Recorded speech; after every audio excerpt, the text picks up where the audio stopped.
tough situation, though. I think Charlie's death, yeah, it might have been a distraction, but I think it should have made us realize who our real enemy is and who really runs our country. I mean, if you guys haven't figured that out by now, especially after this man's death, then I think we're in some fucking trouble for real. Oh. See, what that is. Because I have my theory, but I want to hear yours. Who is? All right, I want to wait for that for you. So, one thing I realized, right, and this all has to do with together. Every time Israel do some fuckery, America always give them the green light. Every time Israel does some fuckery, America backs them up. So I said, what the fuck does Israel have on America? They must have us on some blackmail shit, and they gotta have Trump on some shit. You know, I'm thinking all crazy shit. Then I said, you know what? Who the fuck run our government? Politicians, senators, House of Reps. So I said, let me look up how many senators take money from AIPAC. Now, if no one knows who AIPAC is, that's a Jewish lobbyist group that champions for the forefront of Israel. So I look out of 100 senators, United States senators. Do you know how many of them take money from AIPAC as top contributor? How many? Take a guess. I want y'all to take a guess in the room. There's 100 senators. How many of them do you think are recipients of AIPAC money? 100%. 100%. Very close. 85. 85 of these motherfuckers take money from AIPAC. So now, the House of Representatives got 435. Over 250 takes money from AIPAC. So now it makes sense. Every time fucking Israel do something, America back them because our policymakers are fucking getting paid by these guys. It doesn't matter what you want, what I want, what the American people want. It's what the fuck the lobbyists want. So what did I learn from Charlie Kirk? Well, him and Candace used to be good friends, or they still are. But the little dispute was about that same country. Candace seen what I'm talking about. Charlie didn't see it until it was too late. See, the problem is with these fucking people, right? And it's not the Jewish people. I'm talking about Netanyahu and his motherfucking crew. He's been in power over 20-something years. The problem is, it's not about blackmail. These motherfuckers move like the mob. Once you ask the mob for help and they help you, you now belong to them. You don't walk away from them. You belong to them until they have no more use for you. It's the same thing with our fucking senators, and the same thing happened with Charlie. You took these motherfuckers' money, and once you take the money, you can't give it back. So the only thing left now is to fulfill whatever fucking agenda, policies, or legislation I need you to pass. And if you can't make it happen, nigga, I'm taking your job, or I might just offer you. I don't give a fuck. Ain't no man in the program. Yeah. So meaning, I'm gonna give you a prime example. Clinton, Hold on, Monica brother. We'll get to you. Clinton, Monica Lewinsky, Netanyahu during the Abraham Accord meeting pulled him to the side and asked him to release a gentleman by the name of Jonathan Pollard. Who's Jonathan Pollard? A U.S. Navy intelligence officer that was stealing nuclear secrets and giving it to Israel. Got caught and got a life sentence. At the time, the FBI director was Tenet. Your boy Clinton came back and asked him to release him, and Tenet told him, motherfucker, I release him, I'm gonna resign, and I'm gonna expose all this shit. So guess what? Clinton couldn't do it. Guess what? Lewinsky happened. Now, when you go to do your research of how even Lewinsky ended up in that motherfucking White House and see who hired her. Epstein.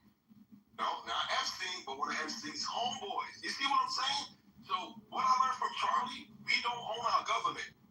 I don't give a fuck if you're Republican or Democrat. I know we learned that last year after learning that our president ain't really shit, don't do shit. We ain't, Biden for 4 years, you probably see him 2 times out of the 4 years, so we know our president ain't running shit. So it doesn't matter if it's Biden or Trump or whoever, fucking Clinton, our government is controlled by Israel. You ain't gotta look far. I just told you, 85% of our fucking senators take money from these niggas. Over half of our House of Representatives take money for these niggas. So when they're up there passing legislation or voting on laws or vetoing shit like, get the fuck out, stop fucking helping Israel, killing these people, why do you think America always stand next to Israel? Because our politicians are bought already, and why we are not recognizing this. This is what I'm bugging the fuck about. I hear was always talking about, the white man, the black man, and this man, and that man. No, your fucking government got people stolen. Today came in with the Israel talk, and nobody said nothing. It's not like it's on And that's the problem. No. Motherfuckers afraid to speak about Israel. And this is another thing I learned from Charlie. This whole shit, this whole distraction they doing. Let me ask you something. If we were in fucking Nazi Germany, could you talk bad about the Nazis? Yes or no? Absolutely not. If you was in communist China, could you talk bad about them? No. Communist Russia. Absolutely not. But we could come to America and talk about our government, correct? We're supposed to be able to. Okay, so how are you going to try to penalize us? How are you going to try to penalize us for talking about a foreign government like Israel? This is a play I'm trying to show y'all. We here talking about, oh, your freedom of speech killed Charlie. It ain't about fucking Charlie. These motherfuckers is manipulating and taking over your government right in front of your face and distracting us with this fucking race shit. Distracting us with, we gotta wake the fuck up and put all this shit to the side. What we should be screaming about is saying, why is 85% of our senators taking foreign fucking money? Ted Cruz proved it when he went up there, oh, no, we gotta back Israel. The Bible says so. They need to smack the fucking fire out that nigga. Why are we not pressing our politicians and demanding and asking them, why are they taking this money from this fucking foreign entity? Because as soon as you do, just like Kennedy and his brother, you get your head knocked off. As soon as you start talking, just like Charlie, you're gonna get your shit twisted. So is that what it is? These motherfuckers got us in fear? Let me know, bro. Because I'm a little bit confused. Yo. That's why that woman the Jewish woman was online and she was like, the problem is the YNs. And I was like, what? Oh, I'm glad you said that. Because nobody believed me when they said that. See, that wasn't even supposed to come out. These motherfuckers said the future threat to Israel, young black American males. They said this 6 months ago. All of a sudden now, Trump want to put National Guards in where the majority of young black males are. And we motherfuckers are like, yeah, these YNs out here wilding. Yeah, we need to curb it. I said, do you niggas know American fucking history? Prohibition was more violent than it is today. The crack pandemic was more violent than it is today. National Guards never came out. You know when the National Guards came out? During the Civil Rights Movement. What the fuck are we doing, bro? Are we this naive and gullible that we're gonna fall for the fucking banana and tailpipe again? Come on, people. Yeah, they already know that them young niggas, they don't give a fuck about the system. Like, they don't care about the system that was put in place and none of that shit. So if it was any time to revolt and anybody would do it, it would be them because they don't fear nor do they give a fuck about the consequences. And these people know that shit. So what they do is they tend to make it seem like even though them niggas is hell on wheels, it's almost like getting us to go against them when they got them really the only motherfucker they gonna stand up and actually take action. Because niggas, we don't do nothing but sit around and talk about it, especially niggas in their 30s and 40s. Like, niggas ain't really trying to get out there and got kids and all type of shit. Them young niggas ain't got shit to lose and the white folk know it. That's a fact, bro. And this is the shit that I'm telling people. The reason why they look at the young black male as Israel's future fucking threat, because they already know they're gonna dominate and take over our country. Only one they gotta pass is a white Protestant, and this is what they're doing right now. This is what they're doing right now. I hear people sit back and say, yeah, let these crackers fight each other. Okay, but what are these crackers you was fighting for over 400 years? This other cracker you don't know nothing about. And if this other cracker takes over your government, because the fight that's happening is not bombs and shit being dropped. The fight that's being fought is the internal battlefield fucking government that we are losing. Once they take control of our government, you think shit gonna be easier for you?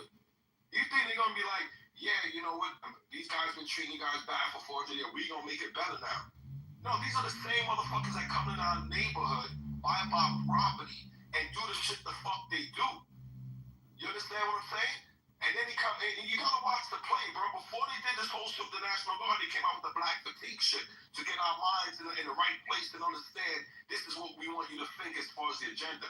These niggas been pulling the Trojan horse game on us forever. They come under one flag with their real intentions is something else.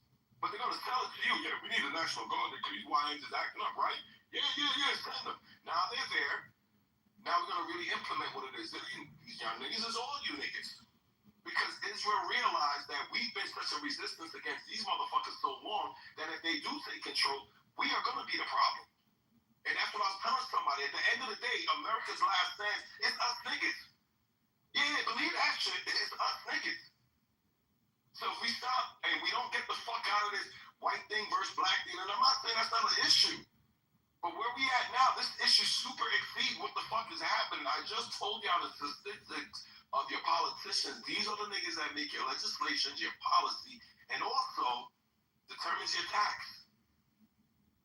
Why do you think tax keep coming up? Because we keep funding these motherfuckers. And why do we keep funding them? The American people keep saying, why the fuck are we supporting Israel? And I've always said this, if you really want to know who your true president is going to be, it's the nigga that comes in and say, yo, Israel got to get the fuck up out of here. But ain't none of them going to ever say that. Nah, on some real shit. Trump was on it until whoever is the big dog made the call because he was trying to Drain the swamp. And you right. The shit that Buddy was doing, and then as soon as whoever the fuck called or made some call down has got a bigger hand than him, that nigga changed the motherfucking tune like the following week. It's like, you don't think his mind changed after that bullet passed his face? This is what I'm telling people. Oh, you talking about Israel? Yeah, that's what I'm saying. He realized that nigga realized. Hey, boy, this shit deeper than what I thought. Thank you, brother. And that's what I said. And you know how I got that proof? Think about this, Dink. You running for president. Niggas just trying to kill you the same way they tried to kill Trump. You find out your fucking Secret Service was compromised. When you become president, you're going to leave it alone, Dink? You ain't going to look into it? Right. Hey, look, check this out. I haven't heard Trump make one message about niggas trying to knock his head off. Motherfuckers to be that powerful. No, actually, on Israel. That's actually wrong. He's always supported Israel, and even with his first term, he illegally gave Jerusalem as the capital of Israel, which is occupied territory. That was illegal. He helped almost recognize illegal settlements in the West Bank. So Trump has never done anything. That's a fact. No, he never went against Israel. Let that man finish. Yeah, no, you gotta say he was singing a different tune. No, what he was actually doing during his campaign was lying and manipulating what all candidates do in terms of stopping wars and funding other nations with American tax dollars. But as we see, he actually didn't do anything. Even from the beginning, he was giving more money, more aid, more weapons to not only Ukraine but also Israel. Nothing ever got and then that's when he came out with the propaganda that America is going to take Gaza and make it theirs. So again, this is what I'm saying. Their language. This is what I'm saying. Trump never said he was going against Israel. The problem with Trump is the same problem they would have had with fucking Charlie Kirk in the future. He wasn't controllable. Until that shot passed his fucking face was when he realized, okay, listen, ain't nobody gonna sit in that big chair in the White House if Israel do not put you there. That's number one. This is what the Electoral College is about. I just told you, between the senators and House of Representatives, who the fuck controls them. So it doesn't matter if our votes say, yeah, we want this one. If that doesn't go to the agenda, we go to electoral votes. So again, Israel even controls that. Nobody sits in that fucking White House since Kennedy if Israel has not approved of it. Okay, now y'all might say I'm bugging the fuck out. Prove me wrong. Okay, so that's one. What the problem with Trump is the same problem I have with Charlie. Charlie was the future president of the white conservative. If you guys don't want to believe me, I don't give a fuck. Vance would probably get next year because I see no other candidate stepping out yet. And after Vance, that would have been Charlie's qualification over the age of 35 to make him president. He would have been the next fucking champion. This is why Israel was on his dick so hard, because now we don't just have to do what we do to have the president. He's coming in here already riding with us. But when he started speaking up against certain things, he became compromised. You understand what I'm saying? It's the same thing with Trump. Trump is with them, but Trump was trying to step over that boundary like he really runs shit. That right there was to let Trump know you're going to win the election, but we run shit. Even when all of this was breaking, when he dropped the bomb on Iran and all, Charlie went to him and said, yo, Trump, what are you doing, bro? You know what Trump replied to him was? Leave it alone. That sounds like something somebody told him when he was trying to look into certain shit. I agree with you, bro. Like, let me say one quick thing, too. I agree with you, bro. Like, I don't fuck with Charlie Kirk as a person and some of the beliefs he has, but I agree with you on that, man. That is why he more than likely got unalive y'all like, and I know like shit be going on, but we in the age of information today. And you got a lot of young motherfucking kids and grown-ups who are getting that investigators, and these people do a good job at what they do. It's almost seeming like this whole Charlie Kirk thing wasn't even really a thing. It's something was staged and set up this way for it to look like this man got assassinated. And the more and more shit that comes out on a day-to-day basis of these people dissecting these fucking videos, and even me, I feel weapons. The gun that they say that man got shot with, he should not have a head. Like, you shoot fucking moose and elephants with that type of gun. So the idea that bullet went in. He just had powerful bone mass. His bone. No, there's no fucking possibility. A motherfucker 30-6. Listen, a motherfucker 30-6 put a hole in steel. You know the steel target that you shoot at, a 30-6 will put a hole in it. Yeah, that's what put the head out. That man was a trained hitman. Let me say this real quick, man. Because listen, I've been in the U.S. military, and you don't take a shot like that, one shot, without being trained. That man was a trained hitman. And I'm going to tell you something, what I learned about this. This man was killed by his own party, the right-wing government. And yes, by your boy Israel. That is correct. The problem with, I wanted to say something back to what his brother Sophie is saying. Because he sounded like he's developing a house Negro syndrome for Donald Trump. Donald Trump been with, Donald Trump been with Israel since the time he shot down Qasem Soleimani in 2017. What reason did he even have to shoot that general down? He wasn't even doing nothing. Oh, he's supposed to kill some Americans 10 years ago. Huh? And you just shoot the man out the sky for no apparent reason? When you started a regional war over there. This was in 2017, brother. I live and breathe politics. So when people come out there and they seem like Donald Trump wasn't bought and paid for, he was bought and paid for. The first time he got out there, he was bought and paid for now. So he's going to be bought and paid for. He's bought and paid for because he's not a politician, and there was no way that he was going to become president without it. He didn't even have that type of cash. So what are you talking about, Hold on, brother. Let me finish. You talk for a while. Let me just get into it. Well, you should learn to listen. Hold on, brother. Let me just get it for a second. Be respectful. Because I didn't disrespect you while you was talking.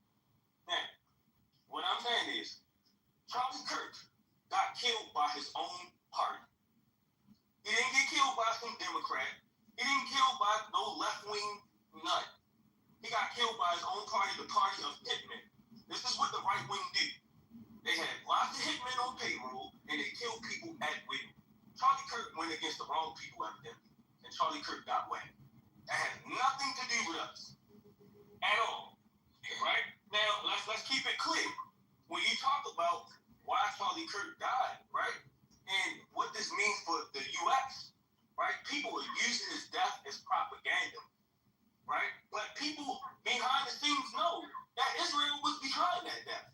But they're not going to say nothing. Same way they're not going to say nothing about what's going on in Gaza, right? It's the same thing. So Donald Trump himself is basically complicit in all of this. Okay, so All right, so let me respond to what you're saying. So first of all, if you're talking about I'm some coon, maybe you don't know me. I didn't know you. Well, let me use the word you use. Yeah, you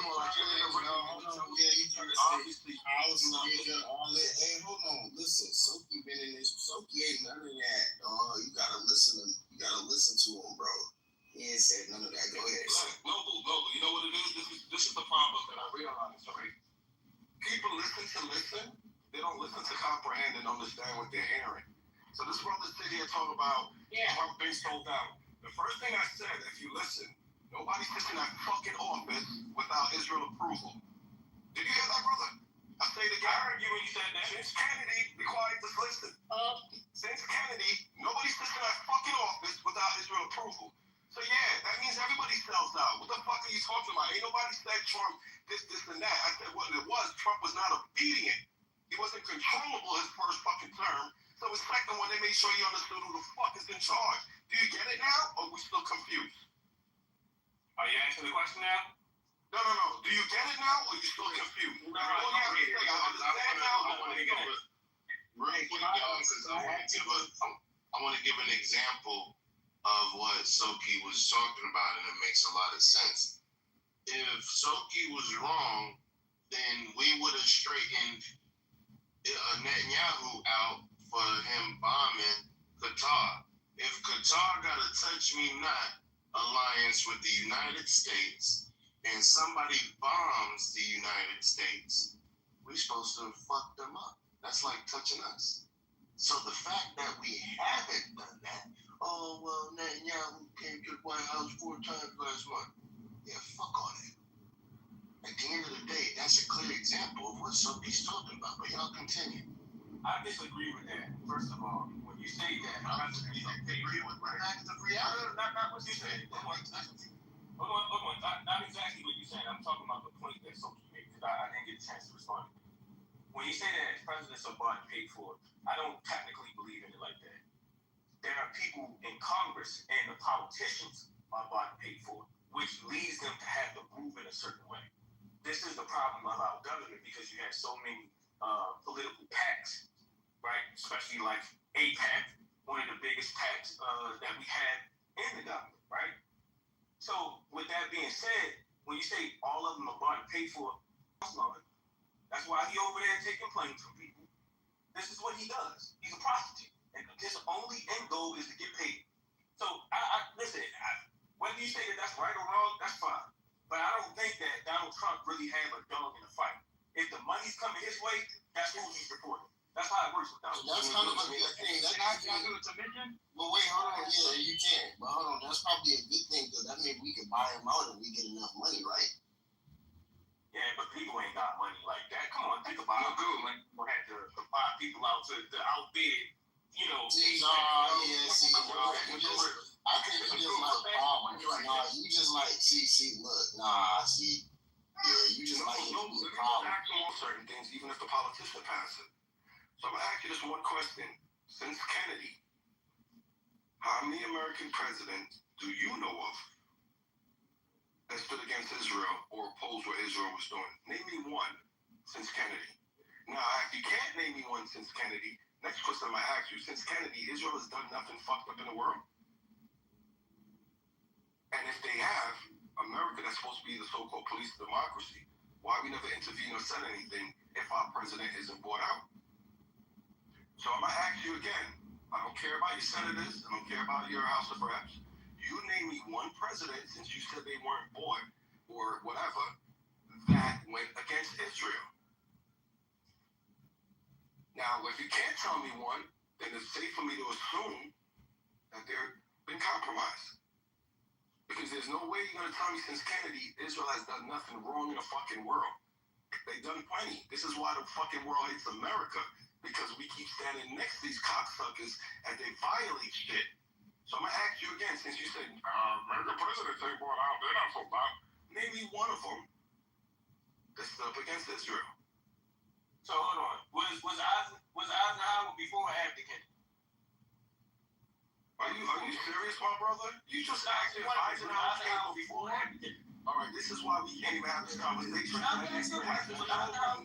cannot have this conversation? Crazy question, bro. All right, so with that, I land. All right. So here's my point. I would say Jimmy Carter. Wait, hold on, no more. Hold on, let me ask the question. I'm gonna say Jimmy Carter. That's number one. I believe Jimmy Carter wasn't bought and paid for. We know Obama took a little APAC money, but I wouldn't say Obama was bought and paid for. But Obama was definitely bought and paid for. Man, Obama was paid for. I'll give you your boy Jimmy This is the same guy who asked about Eisenhower. Come on, brother. No, don't try to do that, because now you're trying to find a way to get out of the conversation. That's really. That's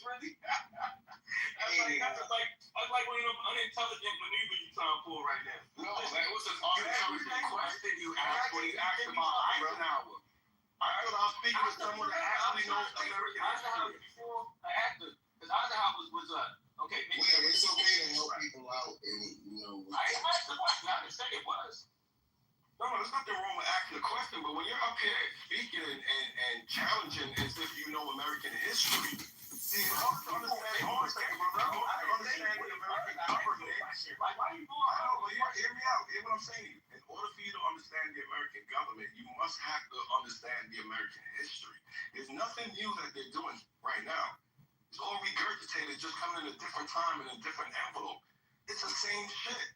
All right, so people get a little far to get it, but I gave you Jimmy Carter. So that was okay. So even Jimmy Carter, perfect. Jimmy Carter was one of the presidents that tried to stand up. But do you see what happened when Jimmy Carter's presidency? He's known. All right, but you asked for one, and I gave you. Hold on, I'm gonna finish, and I'm gonna show you when he challenged Israel. Remember the Iranian hostage shit? That happened because he was fucking siding with the Muslim world. This is why they did it under his watch. You understand me? They did that on Jimmy Carter's watch. The Iran.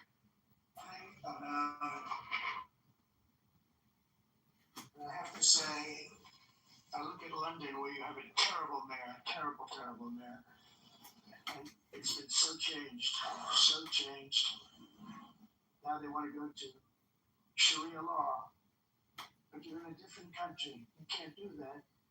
Both the immigration and their suicidal energy ideas will be the death of Western Europe if something is not done immediately. This cannot be sustained. What makes the world so beautiful is that each country is unique. But to stay this way, every sovereign nation must have the right to control their own borders. You have the right to control your borders, as we do now, and to limit the sheer numbers of migrants entering their countries and paid for by the people of that nation that were there and that built that particular nation at the time. They put their blood, sweat, tears, money into that country. And now they're being ruined. Proud nations must be allowed to protect their communities and prevent their societies from being overwhelmed by people they have never seen before, which have claimed refugee status for illegitimate reasons. They should, in many cases, be immediately sent home. And while we will always have a big heart for places and people that are struggling and truly compassionate, answers will be given. We have to solve the problem, and we have to solve it in their countries, not create new problems in our countries. And we are very helpful to a lot of countries that are just not able to send their people anymore. They used to send them to us in caravans of 25,000, 30,000 people each. These massive caravans of people pouring into our country, totally unchecked and unvetted. But not anymore. According to the Council of Europe in 2024, almost 50% of inmates in German prisons were foreign nationals or migrants. In Austria, the number was 53% of the people in prisons were from places that weren't from where they are now. In Greece, the number was 54%, and in Switzerland, beautiful Switzerland, 72% of the people in prisons are from outside of Switzerland. When your prisons are filled with so-called asylum seekers who repaid kindness, and that's what they did. They repaid kindness with crime. It's time to end the failed experiment of open borders. You have to end it now. See, I can tell you, I'm really good at this stuff. Your countries are going to hell. In America, we've taken bold action to swiftly shut down uncontrolled migration. Once we started detaining and deporting everyone who crossed the border and removing illegal aliens from the United States, they simply stopped coming. They're not coming anymore. We're getting a lot of credit, but they're not coming anymore. This was a humanitarian act for all involved because on the trips up, thousands of people a week were dying. Women were being raped. Nobody's ever seen anything like it. Raped, horribly beaten, raped. On the trip up, the journey up, it was a long walk. It was a long, arduous journey, indeed. And it was also a historic victory against human trafficking throughout the region. What we did was a victory, and we saved so many lives of people that wouldn't make the journey. That journey was loaded up with death. Dead bodies all along the roads of jungles to get up. They go through jungles, they go through areas so hot you couldn't breathe. They were dying of suffocation. Areas so hot that you couldn't breathe. Dead bodies all over. By them not coming, we're saving tremendous numbers of lives. My people have done a fantastic job in doing what they did, and the American public agrees with it. I mean, I was very proud to see Florida have the highest poll numbers they've ever had. Part of it is because of what we've done on the border. I guess the other part is what we've done on the economy. Joe Biden's policies empowered murderous gangs, human smugglers, child traffickers, drug cartels, and prisoners from all over the world. The previous administration also lost nearly 300,000 children. Think of that. They lost more than 300,000 children, little children, who were trafficked into the United States on the Biden watch, many of whom have been raped, exploited, and abused, and sold. Nobody talks about that. The fake news doesn't write about it. With many others, young children who are missing or dead. And we found a lot of these children and we're sending them back, and we've been sending them back to their parents. They said, nobody knows who they are. They said, where do you come from? And they'll give us a country and we'll find out and we'll figure it out and we'll bring them back to their homes. And the mother and father rush to the door and their tears in their eyes. They can't believe that they're seeing their son or daughter, their little son or daughter again. We've done almost 30,000 of them so far. And he says some of the results in the mass trafficking of children is inherently evil. Yet that is exactly what the globalist migration agenda has done, and it's what it's all about. In America, those days, as you know, are over. The Trump administration is working, and we are continuing to work to track down the villains that are causing this problem, and also, as I said, to get back the 30,000 we've already returned. Now I think we're going to have another. We're going to find a lot. You're not going to find all of them. More than 300,000. They're lost or they're dead. They're lost or they're dead because of the animals that did this. To protect our citizens, I've also designated multiple savage drug cartels as far as and you see this and you see it happening right before your eyes. Let's put it this way, people don't like taking big loads of drugs in boats anymore. There aren't too many boats that are traveling on the seas by Venezuela. They tend not to want to travel very quickly anymore. And we virtually stopped drugs coming into our country by sea. We call them the water drugs. They kill hundreds of thousands of people. I've also designated multiple savage drug cartels as far as foreign terrorist organizations, along with two bloodthirsty transnational gangs, probably the worst gangs anywhere in the world, MS-13 and Tren de Aragua.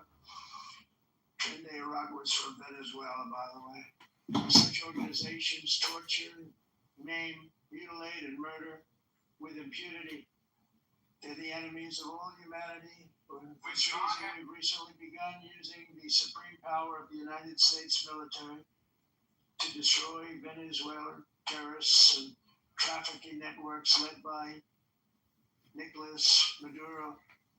To every terrorist thug smuggling poisonous drugs into the United States of America, please be warned that we will blow you out of existence. That's what we're doing. We have no choice. Can't let it happen. They're destroying. I believe we lost 300,000 people last year to drugs. 300,000. Fentanyl and other drugs. Each boat that we sink carries drugs that would kill more than 25,000 Americans. We will not let that happen. Energy is another area where the United States is now thriving like never before. We're getting rid of the falsely named renewables. By the way, they're a joke. They don't work. They're too expensive. They're not strong enough to fire up the plants that you need to make your country great.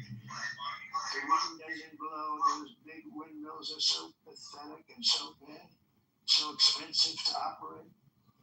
And they have to be rebuilt all the time. They start to rust and rot.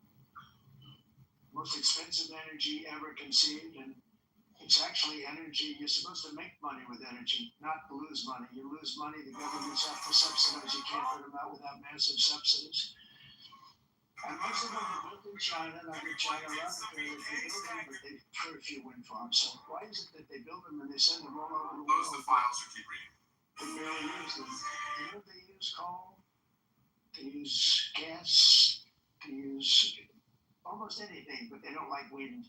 but they sure as hell like selling the windmills.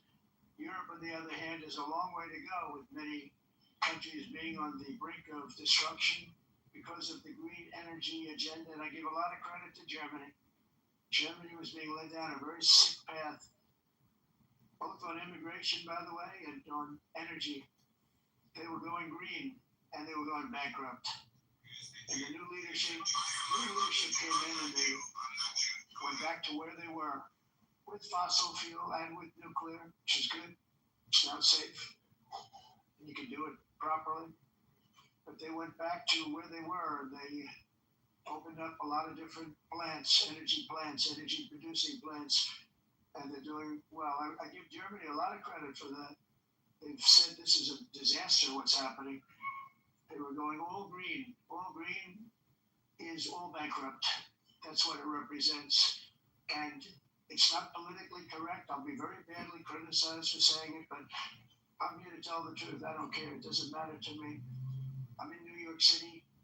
I'm feeling a lot safer. Crime, we're getting crime down. And by the way, speaking of crime, Washington, D.C. was the crime capital of America. Now it's after 12 days, it's a totally safe city. Everyone's going out to dinner. They're going out to restaurants. Your wife can walk down the middle of the street with or without you. Nothing's going to happen. My people have done a fantastic job. And yes, I called in the National Guard. And the National Guard took care of business. And they weren't politically correct, but they took care of business. We got 1,700 career criminals out, brought them back to where they came from, the countries where they came from, or put them in jails. Washington, D.C. is now a totally safe city again, and I welcome you to come. In fact, we'll have dinner together at a local restaurant, and we'll be able to walk. We don't have to go by an armor-plated vehicle. We'll walk right over there from the White House. They've given up their powerful edge, a lot of the countries that we're talking about, in oil and gas, such as essentially closing the great North Sea oil. Oh, the North Sea, I know it so well. Aberdeen was the oil capital of Europe, and there's tremendous oil that hasn't been found in the North Sea. Tremendous oil, and I was with the Prime Minister I respect and like a lot, and I said, you're sitting with the greatest asset. They essentially closed it by making it so highly taxed that no developer, no oil company can go there. They have tremendous oil left, and more importantly, they have tremendous oil that hasn't even been found yet. And what a tremendous asset for the United Kingdom. And I hope the Prime Minister is listening, because I told it to him 3 days in a row. That's all he heard. We'll see, because I want to see them do well.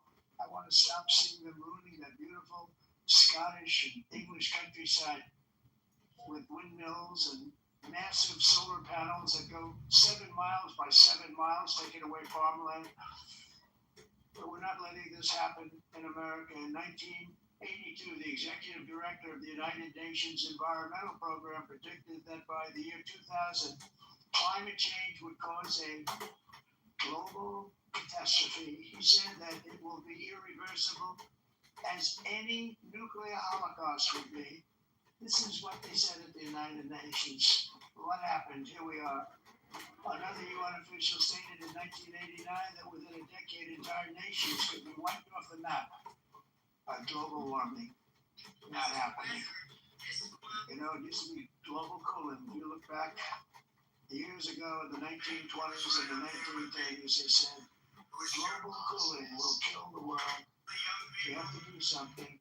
Then they said global warming will kill the world, but then it started getting cooler, so now they could just call it climate change, because that way they can't miss climate change. Because if it goes higher or lower, whatever the hell happens, there's climate change. It's the greatest con job ever perpetrated on the world, in my opinion. Climate change, no matter what happens, you're involved in that. No more global warming, no more global cooling. All of these predictions made by the United Nations and many others, often for bad reasons, were wrong. They were made by stupid people that are costing the countries fortunes and giving those same countries no chance for success. If you don't get away from this green scam, your country is going to fail. And I'm really going to predicting things, you know? They actually said during the campaign, they had a hat, the best-selling hat. Trump was right about everything. And I don't say that in a braggadocious way, but it's true. I've been right about everything. And I'm telling you that if you don't get away from the green energy scam, your country is going to fail. And if you don't stop people that you've never seen before, that you have nothing in common with, your country is going to fail. I'm the president of the United States, but I worry about Europe. I love Europe. I love the people of Europe. And I hate to see it being devastated by energy and immigration. This double-tailed monster destroys everything in its wake, and they cannot let that happen any longer. You're doing it because you want to be nice, you want to be politically correct, and you're destroying your heritage. They must take control strongly and immediately of the unmitigated immigration disaster and the fake energy catastrophe before it's too late.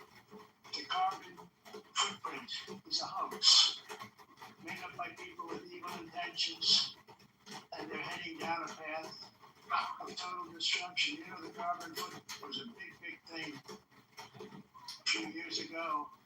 I remember hearing about the carbon footprint, and then President Obama would get into Air Force One, a massive Boeing 747, and not a new one, an old one with old engines that spew everything into the atmosphere. He talked about the carbon footprint we must do so that he'd get in and he'd fly from Washington to Hawaii to play a round of golf. And then he'd get back onto that big, beautiful plane and he'd fly back and he'd talk about, again, global warming and the carbon footprint. It's a con job. At extreme cost and expense, Europe reduced its own carbon footprint by 37%. Think of that. Congratulations, Europe. Great job. Cost yourself a lot of jobs, a lot of factories closed, but you reduced the carbon footprint by 37%. However, for all of that sacrifice and much more, it's been totally wiped out and then some by a global increase of 54%. Much of it coming from China and other countries that are thriving around China, which now produces more CO2 than all the other developed nations in the world. So all of these countries are working so hard on the carbon footprint, which is nonsense, by the way. It's nonsense.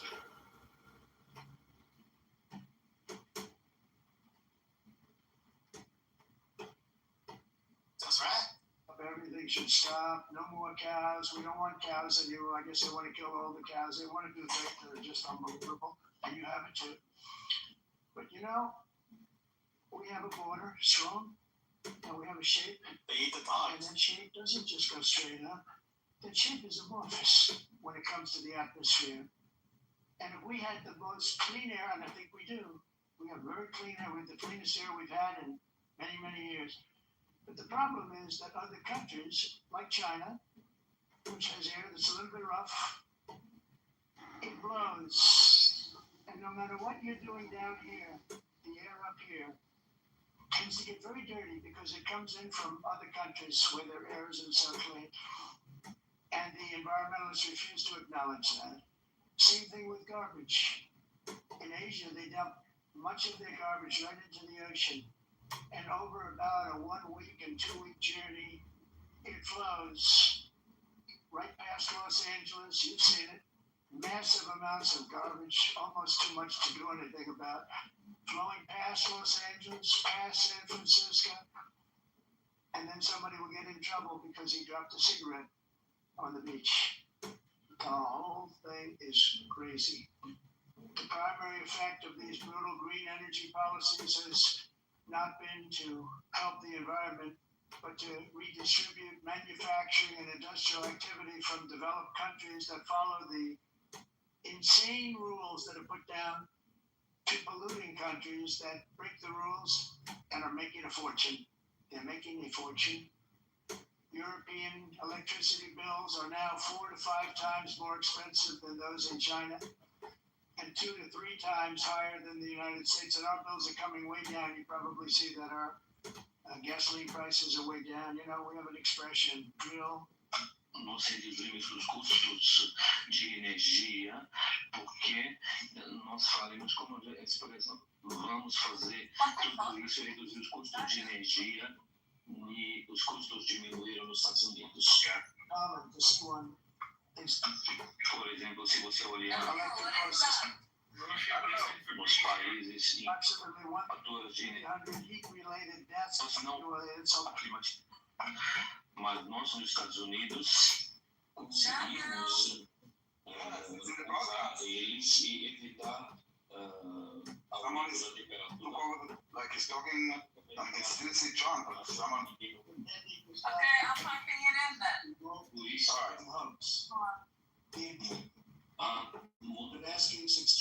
Industrialized nation. esse agenda mundialista não tem nenhum sentido. There it is. 2030, Russia was given an old standard that was easy to meet, 1990 standard.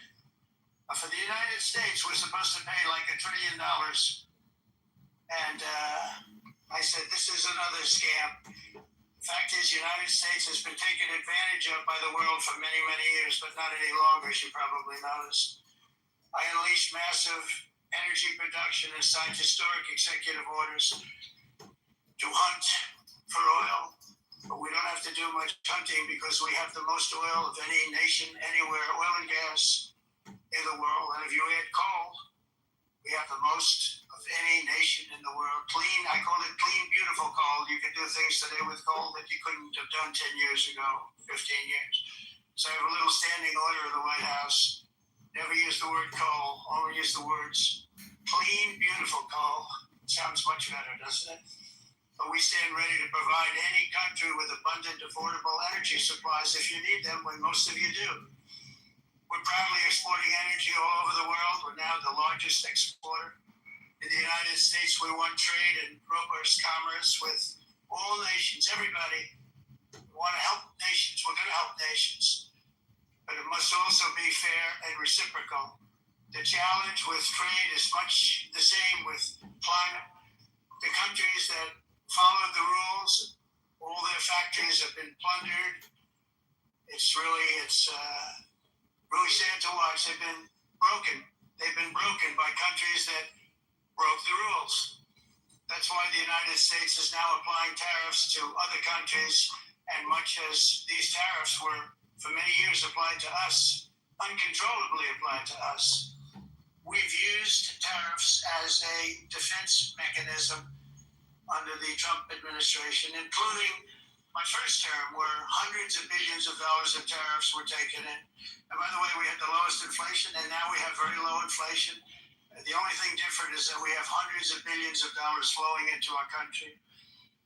But this is how we will ensure that the system works for everyone and is sustainable into the future. We're also using tariffs to defend our sovereignty and security throughout the world, including against nations that have taken advantage of former U.S. administrations for decades, including the most corrupt, incompetent administration in history, the sleepy Joe Biden administration. Brazil now faces major tariffs in response to its unprecedented efforts to interfere in the rights and freedoms of our American citizens and others, with censorship, repression, weaponization, judicial corruption, and targeting of political critics in the United States. I have a little problem saying this because I must tell you, I was walking in and the leader of Brazil was walking out. We saw him and I saw him, he saw me, and we embraced.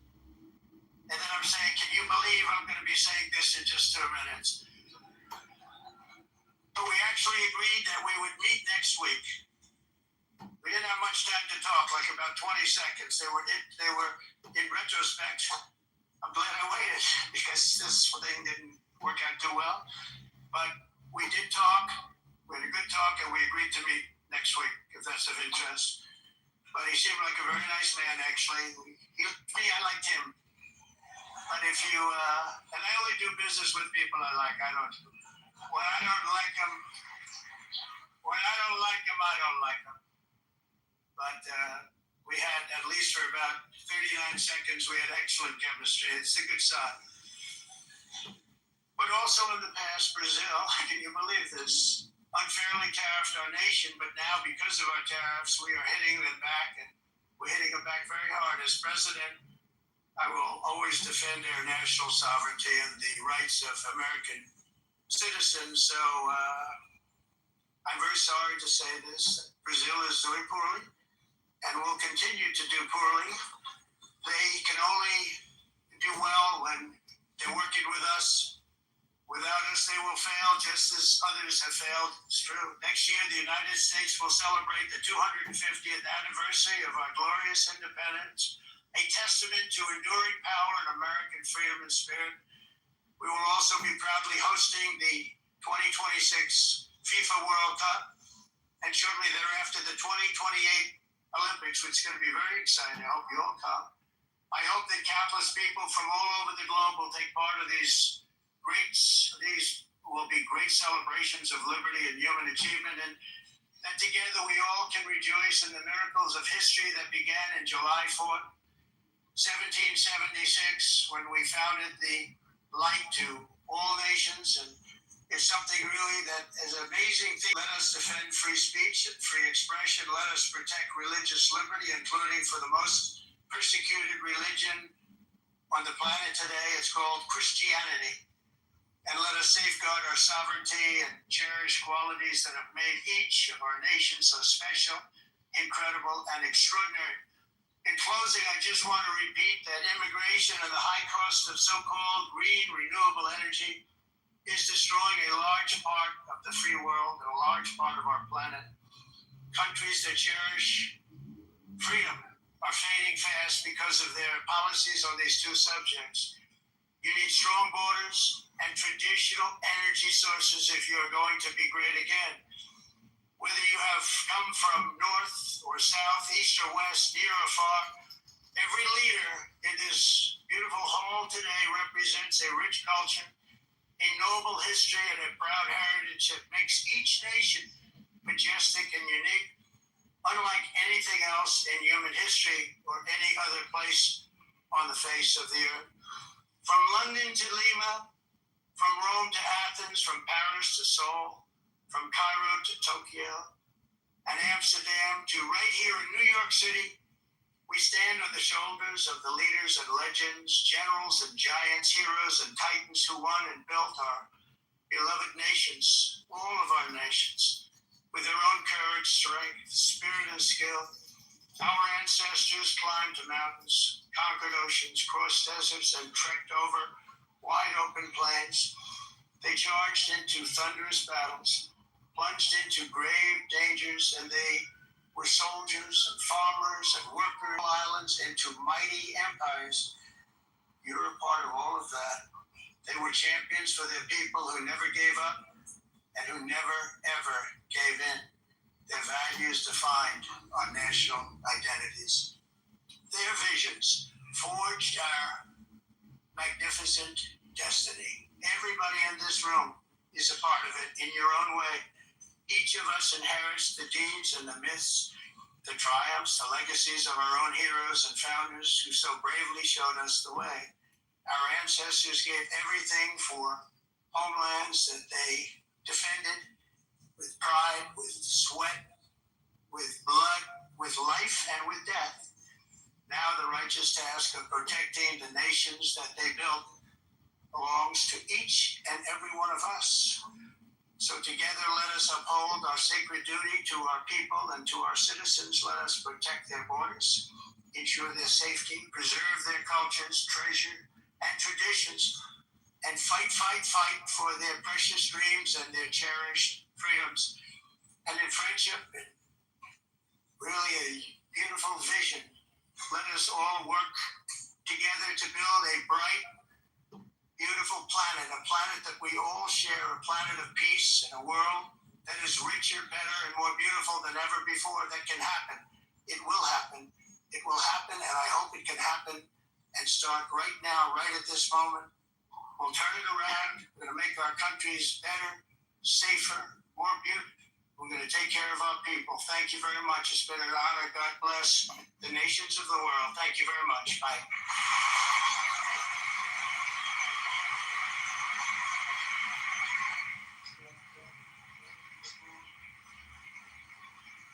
That's right, that's right, that's right.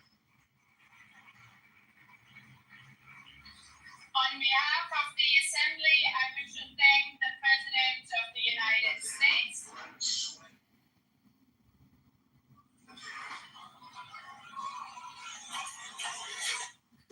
Charlie didn't get the benefit. All right, he's gone. That was powerful, though. It was a good speech. That was awesome. Not great. It was not amazing, yeah. Well, the beginning was millions and millions and millions and millions. no, like the indictments against the UN throughout, and I don't really understand his obsession with Biden. I mean, it's over. Like, move on. He's not running anymore. He's hardly walking. Like, who cares? Like, no one cares. Who was going to give that? Mike talking about Trump for like 10 years straight. My favorite part was the part in Portuguese. I think he's Brandon was a big part of Trump's campaign. I think he's pissed off about the UN because they decided to move their headquarters out of New York and into Kenya. No, you're kind of wrong with that. You're kind of right, you're kind of wrong. They're not moving the headquarters for the UN to Kenya. They're moving like a women's branch to Kenya. It's like women's rights or some shit. A part of the branches to Kenya. But the UN's the same right there in New York. I'd like to say that I thought it was brilliant, perfect. I mean, he's not going to magically become John Kennedy overnight, but that was Trump at an 11. That was Trump plus content and performance. I give him full props. I don't like everything he says. I'm wrong. It literally says in a landmark decision that could redefine Africa's role in global diplomacy, the United Nations has announced that UN women, UNICEF, and let me finish, and the United Nations Populations Fund will relocate their global headquarters from New York City to Nairobi, Kenya. You prove my point. Let me finish. Damn. I already read that before. You prove my point. Yeah. Be a little slower, please.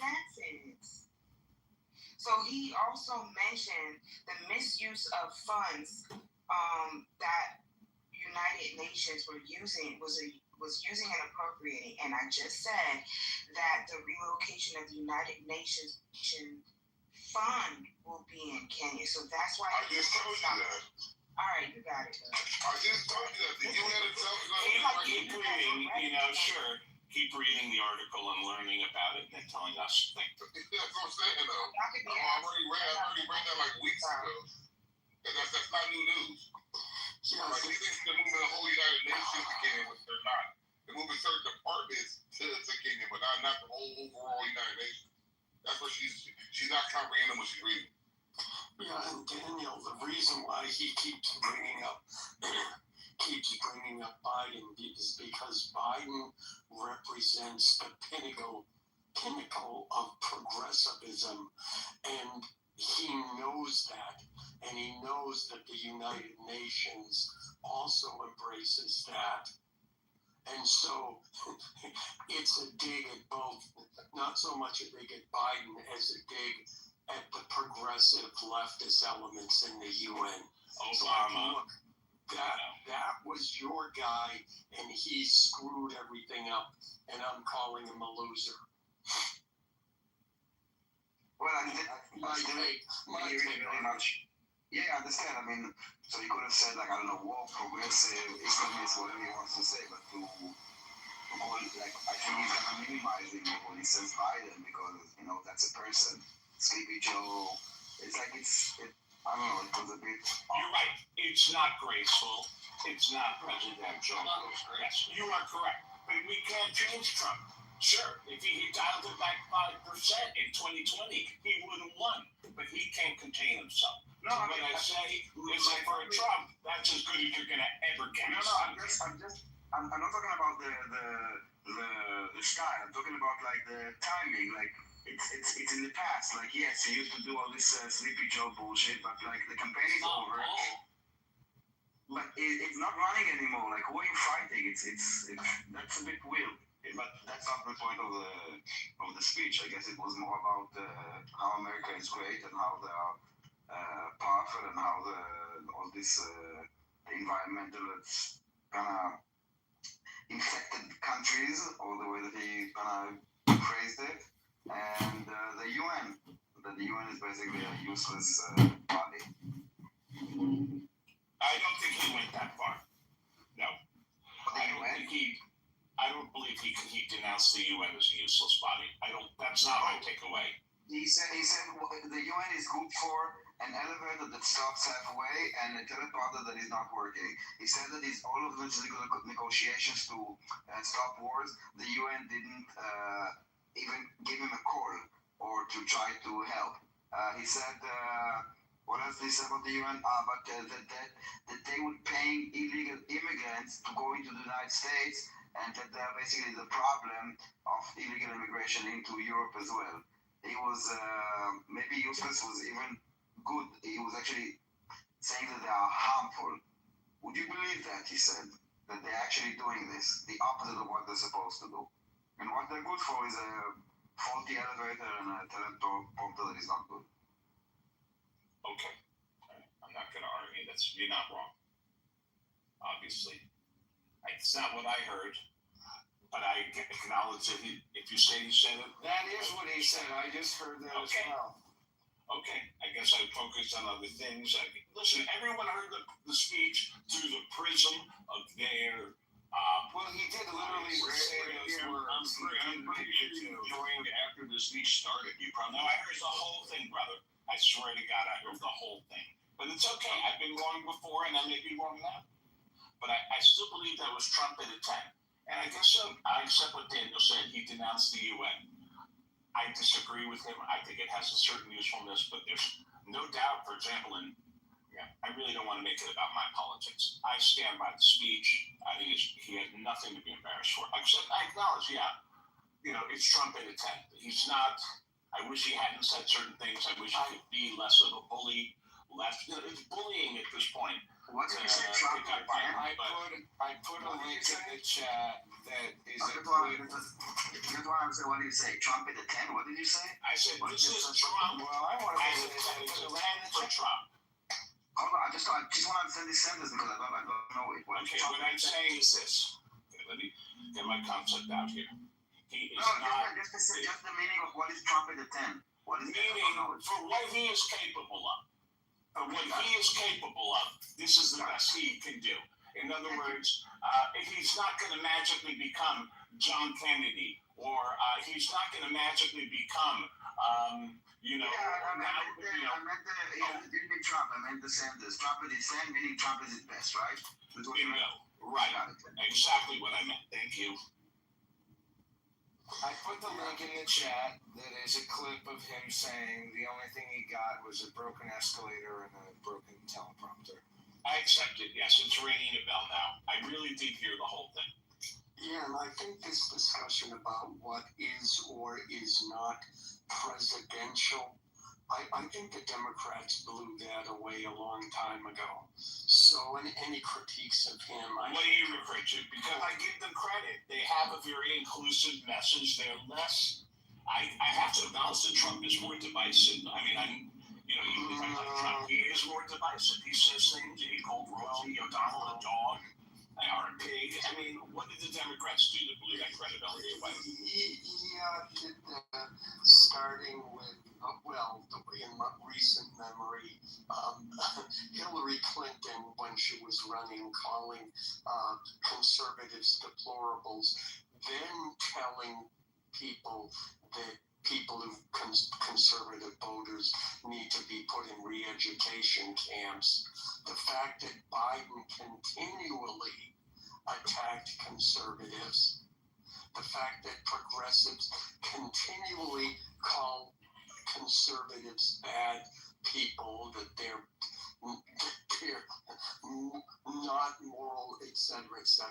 The fact that for 4 years during Biden, they attacked Trump personally that they legally went after him when the precedent is once you leave office, they leave that person alone.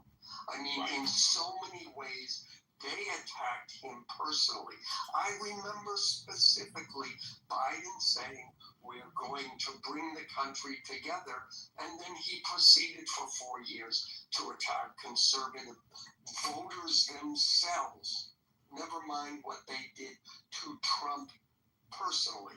So no, this whole thing of the Trump breaking precedents, you can go back and look, and it is clearly the progressives, the Democrats, and Biden himself who did that. So no.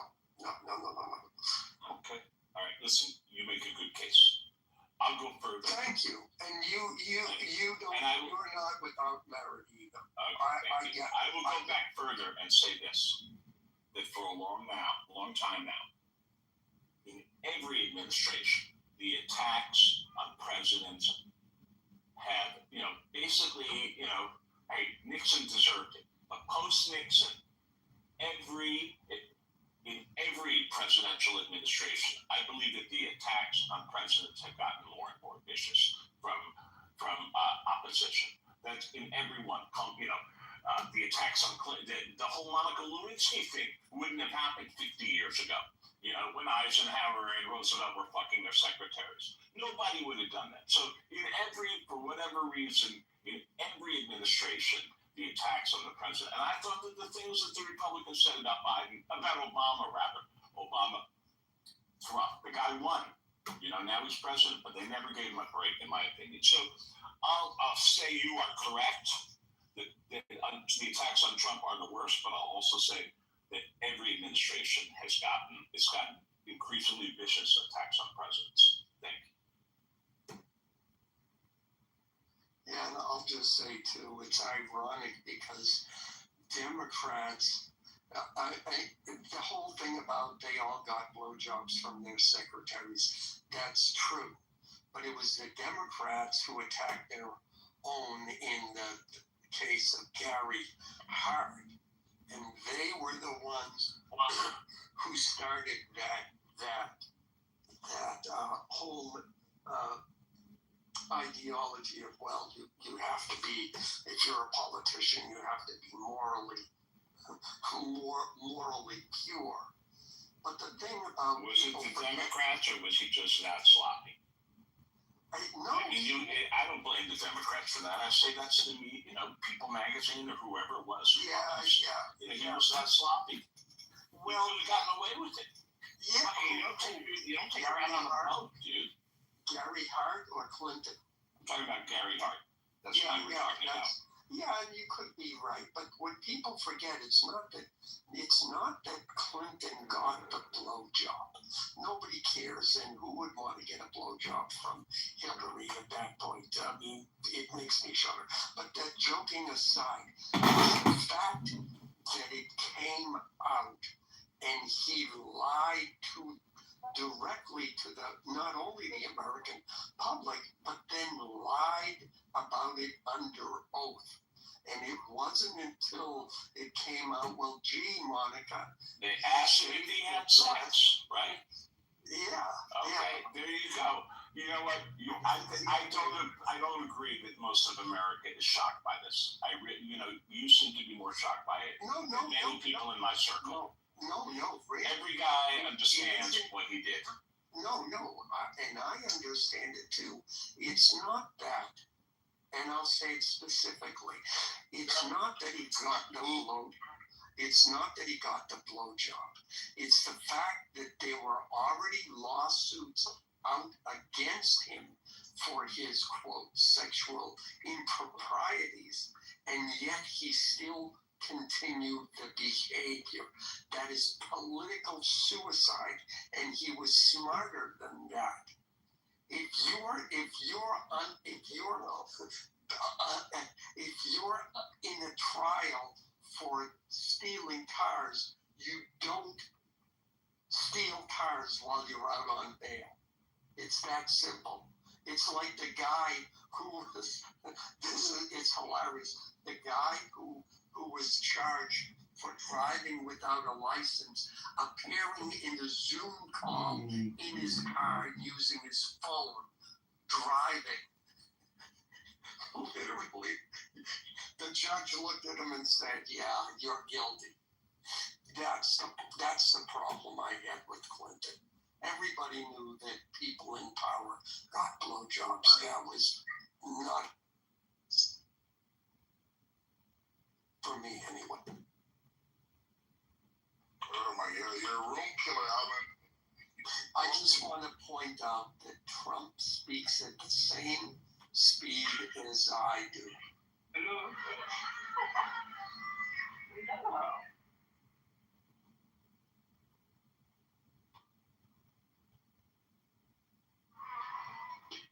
Hello. Hello, Dave. What's going on, brother? Can you talk to you? It's David.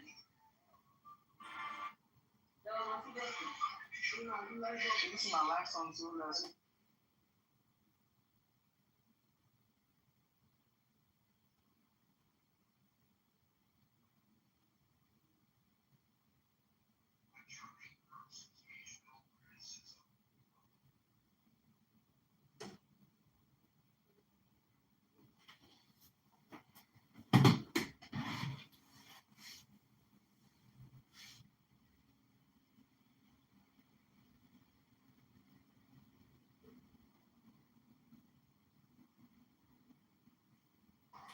Is it quiet in here? Is the room dying? Looks like the room is dying.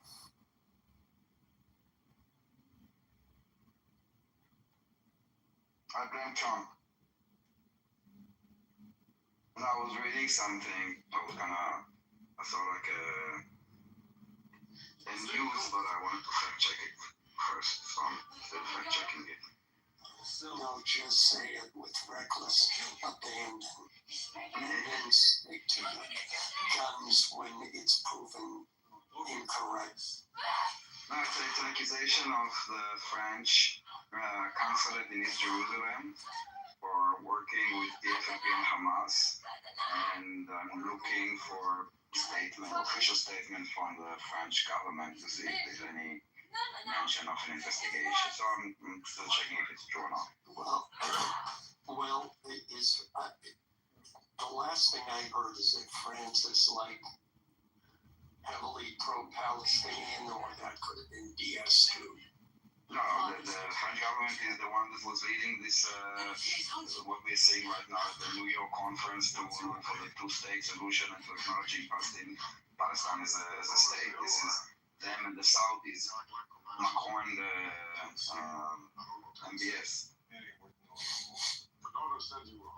So this is why I'm extra careful to see if this news that is actually accusing them of collaboration is real or politically motivated, even though it's on my side. At what point does working with quote unquote turn into collaboration? Quote unquote. The examples that are given here, that they were helping basically Hamas family members of Musa Abu Marzouk and Noor Atala to basically evacuate through the French evacuation programs. And that one second. That they initiated some kind of a Doha meeting between officials of Hamas, Marzouk and Khaled Mashal. I'm not sure what it's about.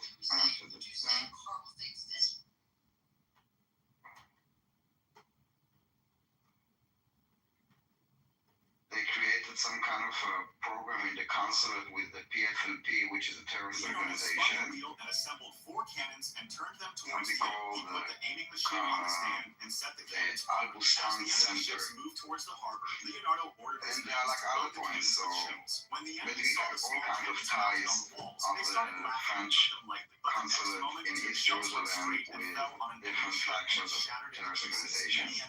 Islamic Jihad was Hamas, it's PFLP, whatever, there are like so many. so that the enemy could not enter. And this happened. The broken and But we scattered should not ships talk had about it completely blocked the because way to enter the harbor. The there's already soldiers state felt that now. they had won the war. They were celebrating and congratulating each other. But Leonardo still had a strange fear in his mind. He saw that the enemy was not trying to extinguish his burning ships. He was letting them burn so that smoke spreads all around and everyone's attention is diverted. But before anyone could understand anything, all the ships were engulfed in flames. Leonardo immediately understood The that center dangerous bombs also, were planted under the water, which this center exploded that into was Jimmy created ships. also After was a this, he support saw that system for under the cooking cover of is smoke, also the called enemy was markers. pulling his big ships with ropes and bringing them towards the wall. Everything was happening in front, but due to the smoke, no one could see Under properly. European Leonardo expert immediately market. warned the army and told them that they had been trapped in this trap of the enemies. He immediately changed the target of his cannon, but by then it was too late. The enemy ships had reached inside the fort, and they too had started firing their cannons. The cannon fire started breaking the walls of the fort. Everything started getting destroyed. Although Leonardo's cannons were also hitting far and right on target, the enemy fleet was very large. It was difficult for Leonardo alone to stop it. The enemy's cannons were firing continuously and very fast. When Leonardo looked through the telescope, he was shocked. Actually, the cannons that the enemy was using were the same design that he had made earlier to protect his soldiers. Now the question was, how did the enemy get this idea? And who made these weapons for them? All the soldiers were ready to take up the front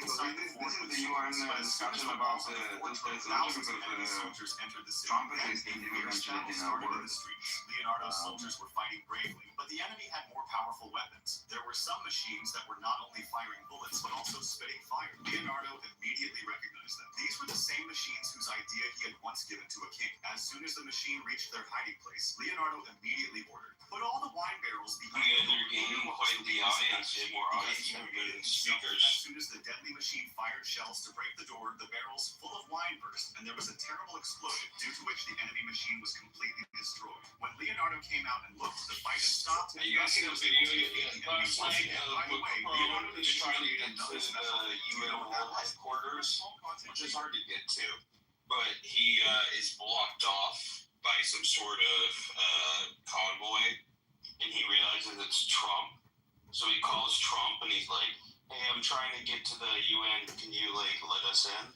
And Trump's like, "Walk." And there's a video of Macron walking. He has to get out with all these people around him.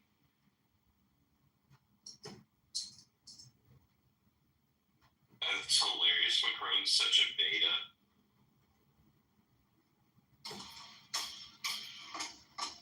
It's a nearly 100 kilowatt hour all-terrain trail. Watch something, that's for sure. Maybe it would be this thing. What do you think? That's big. Even though 100 kilowatt hours. It's what's all that about. The power tank won't be enough to power the I administration. think the first thing Trump judges when he's deciding your character is how hot your wife is. As the closest American. There is no one In like that case, I'm in dipshit. Yeah, you're fucked, Daniel. You want to be friends with Trump. It's 2025. But he shits on Macron all the time. And then when you hear him talk about, like, people like Keir Starmer, he's like, Keir Starmer's a lucky guy. He's got a beautiful wife. So he hates Macron because of his wife? It doesn't help. It doesn't help, that's for sure. Yeah, he doesn't see him as a man, Macron. He kinda, yeah. He's not hot wife. It doesn't mean Trump likes you, but he'll respect you. Like, that's it, bro. That's what I mean. You gotta treat him like a child, and having like your teacher as your wife doesn't help your image as a child. That's true.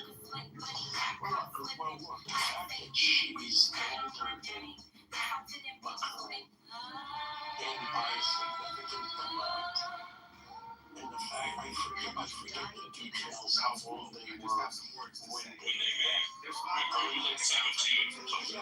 yeah, it was clearly there's a power dynamic there. And I think not only Trump, but a lot of us males can relate to as being beta. Yeah, he was elected the president of the French. Well, this is true too. Was it him or was it his wife?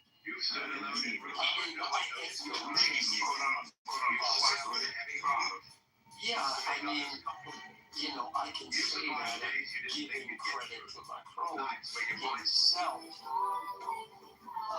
but at the same time, we can also recognize that, yeah, was it him or was it the wife pulling the strings?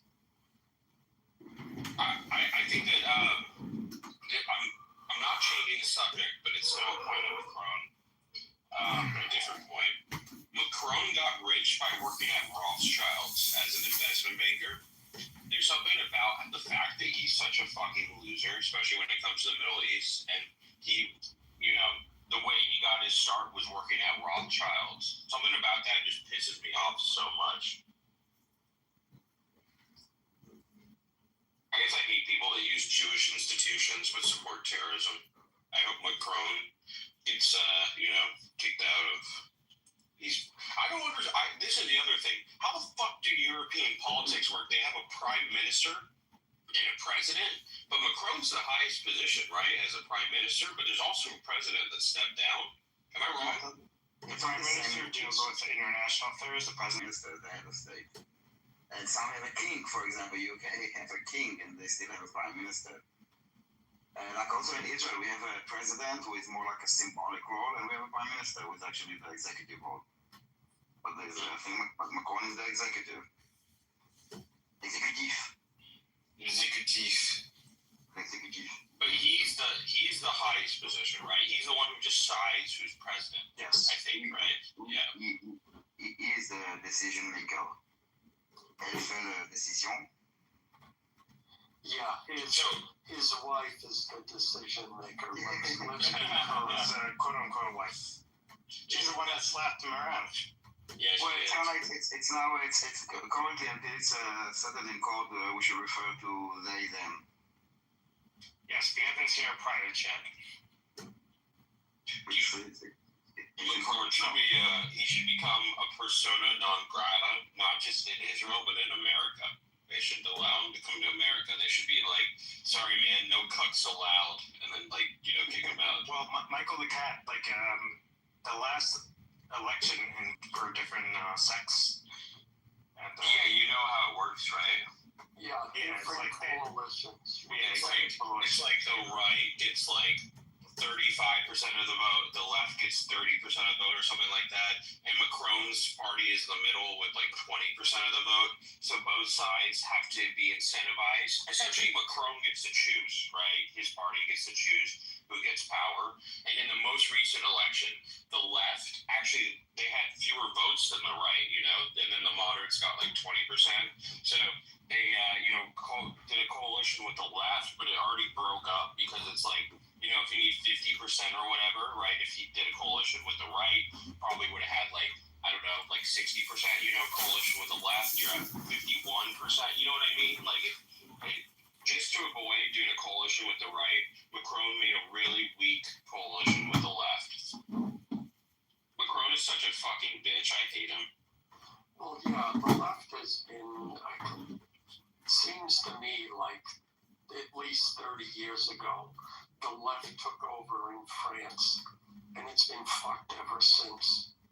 I mean, one of the biggest things is, the bac, as it's called in France, the baccalaureate was a very difficult test, and if you passed, it meant you were elevated to certain jobs within France, and if you did... Wait, when do you take this? You take it at the end of high school. Yeah, that test. Okay. Yeah, they've weakened it completely now. It's not the same as it was. Because they're trying, because it's trying people, And to me, that is it culturally is a huge change. Because that was one of the things, for all their arrogance and everything else, which we all have grown to know and love about the French, you couldn't argue that their educational system wasn't strict and demanding. And now that's going away.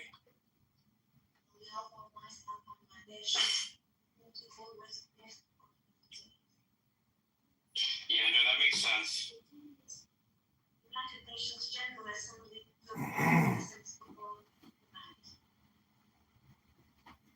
I guess they just like in general. Oh, sorry.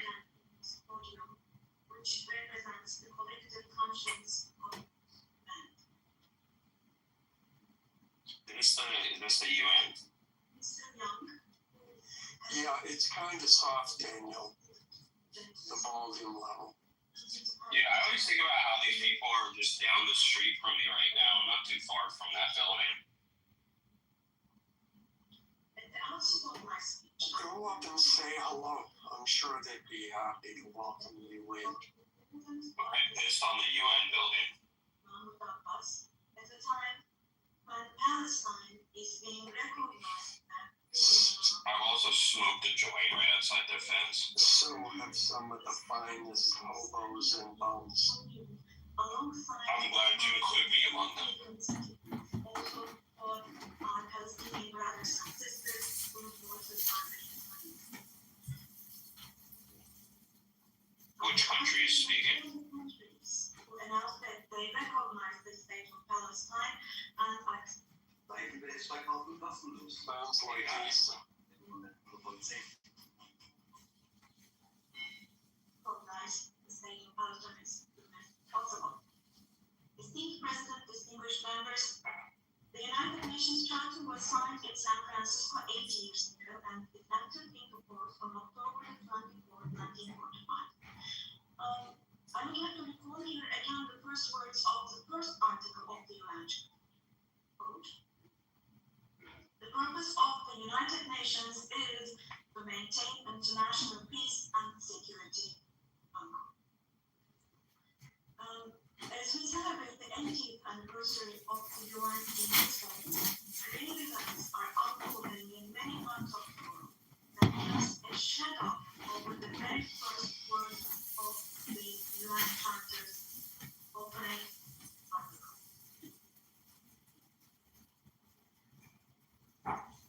Particularly in Gaza, right before our very eyes, genocide has been going on for over 700 days now. As we speak now, What country is this? massacring civilians in Gaza. Daniel, what country is speaking? You listening? I forgot. It's Turkey. I forgot that I'm Of course it's Turkey. The number Erdogan. are still trapped under the rubble is Oh, he's speaking and this is a translator? Yes. of those who died were I don't speak Turkish. for the last 23 months. No, I'm just serious. Murdered I've decided I like Turkish people more than Armenians. every hour. These are not just figures, dear friends. All of these, each one of these is a person, a human being, innocent people. People are now being killed not with weapons, but with the weapon of starvation. In the 21st century, under the gates of the There's just so much shit that comes from Erdogan's mouth. I hope he dies. out of those 428, 146 were children, and this number is including infected.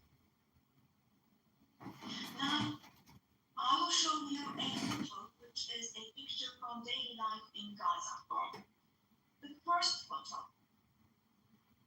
as you see, these are people. These are women with these cups that they are holding in their hands, cups and buckets. Just feel your conscience and answer the following question. Can we possibly have a reasonable reason for this brutality in 2025? This shameful picture in Gaza has been unfolding and it's been repeated every day for 23 months now. There are 2.5 million Gazans who live in 365 square square kilometers. And every day, what happens is they are being dragged from one place to another. The healthcare infrastructure of Gaza is completely collapsed. Doctors have been killed, or they have to secure one. They just say the same thing over and over again. It's just crazy. Not possible. Surgery is not possible. How many times are they going to say journalists died? Now, in France, now, is tiny Erdogan with a heavy heart, with my heart bleeding here. I'm telling you. Hopefully he has a heart attack. Bleeding for a heart attack. Just 2 or 3 years old, without hands, arms, or legs. That's because they have genetic effects. They're all inbred. Come on, Erdogan. You should know this. He knows this. He does, yeah. See, it's perfect. In Palestine, they all marry their first cousins so they can blame it on the They Jews. actually showing off pictures. They show a picture now of one of those sick children. Somebody with muscular dystrophy. Yes. Yes. They're like, this person is starving. Look at them. They're all bones. Medication can we possibly have calm at peace? We all are parents. We have children. That's disgusting because Israel can't respond to Rosh Hashanah, so everybody's synagogue.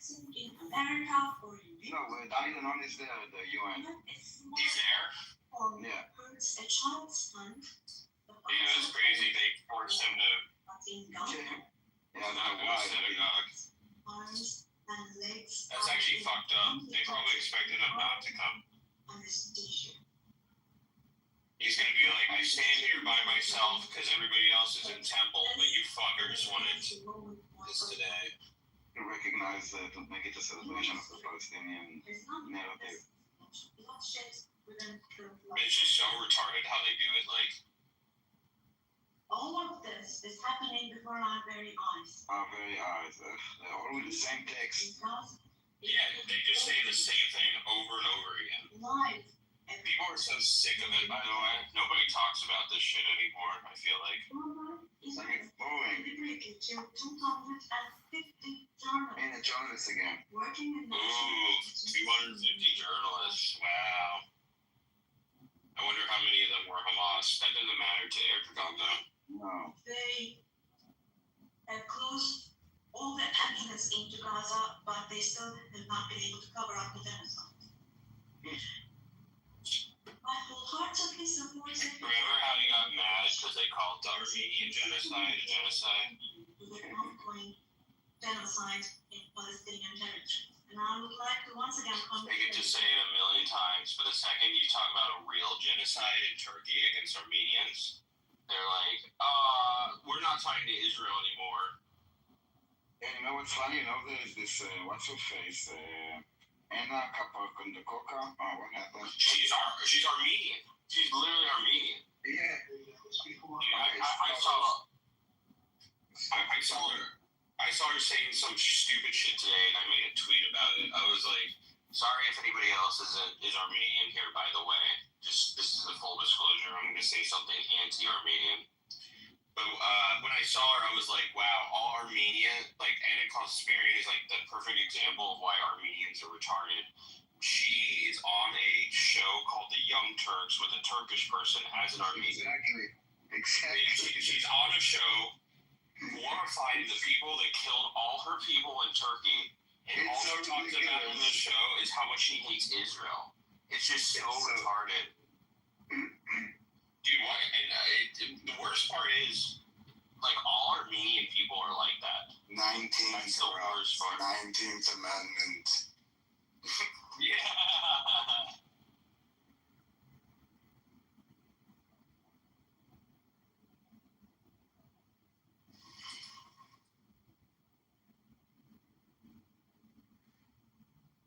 Sorry, I didn't make women different from men.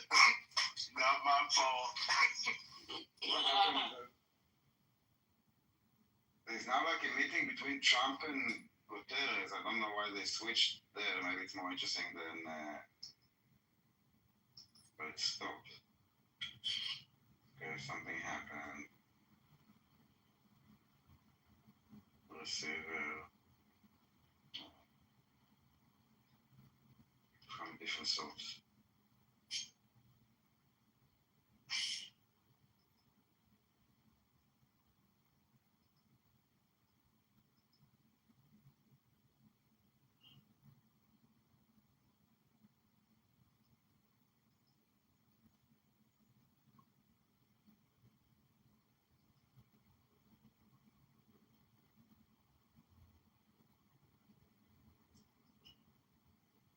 Being occupied step by step, and innocent civilians are being massacred through execution.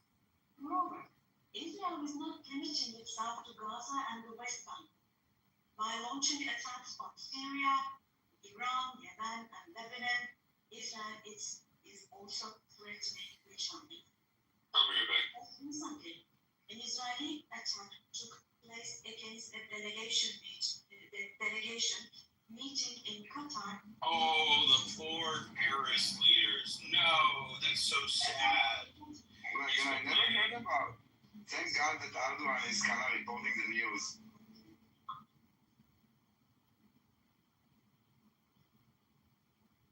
Netanyahu is not obviously interested in forging peace or releasing the hostages. Not only Israel's neighbors, but all countries in the Middle East are subject to the Israeli government's reckless threats. And we must realize the following. Due to the increasing aggression of Israel in Europe and the West in general, the values that emerged after the Second World War have been important. The what? The most fundamental human rights, such as freedom of expression, freedom of the press, freedom of assembly and protest, women's rights, children's rights, democracy, equality, and justice, have been shut away. At this point, we all have to say the following truth, my dear friends. The Israeli government, driven by an obsession with the promised lands, is openly threatening regional peace and the shared values of humanity.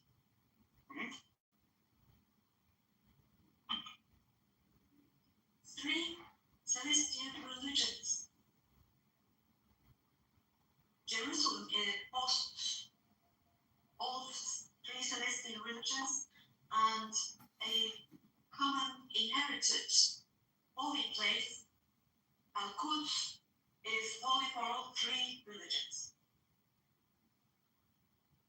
This madness disturbs conscientious Jews. It fuels anti-Semitism around the world. We cannot continue with this madness anymore.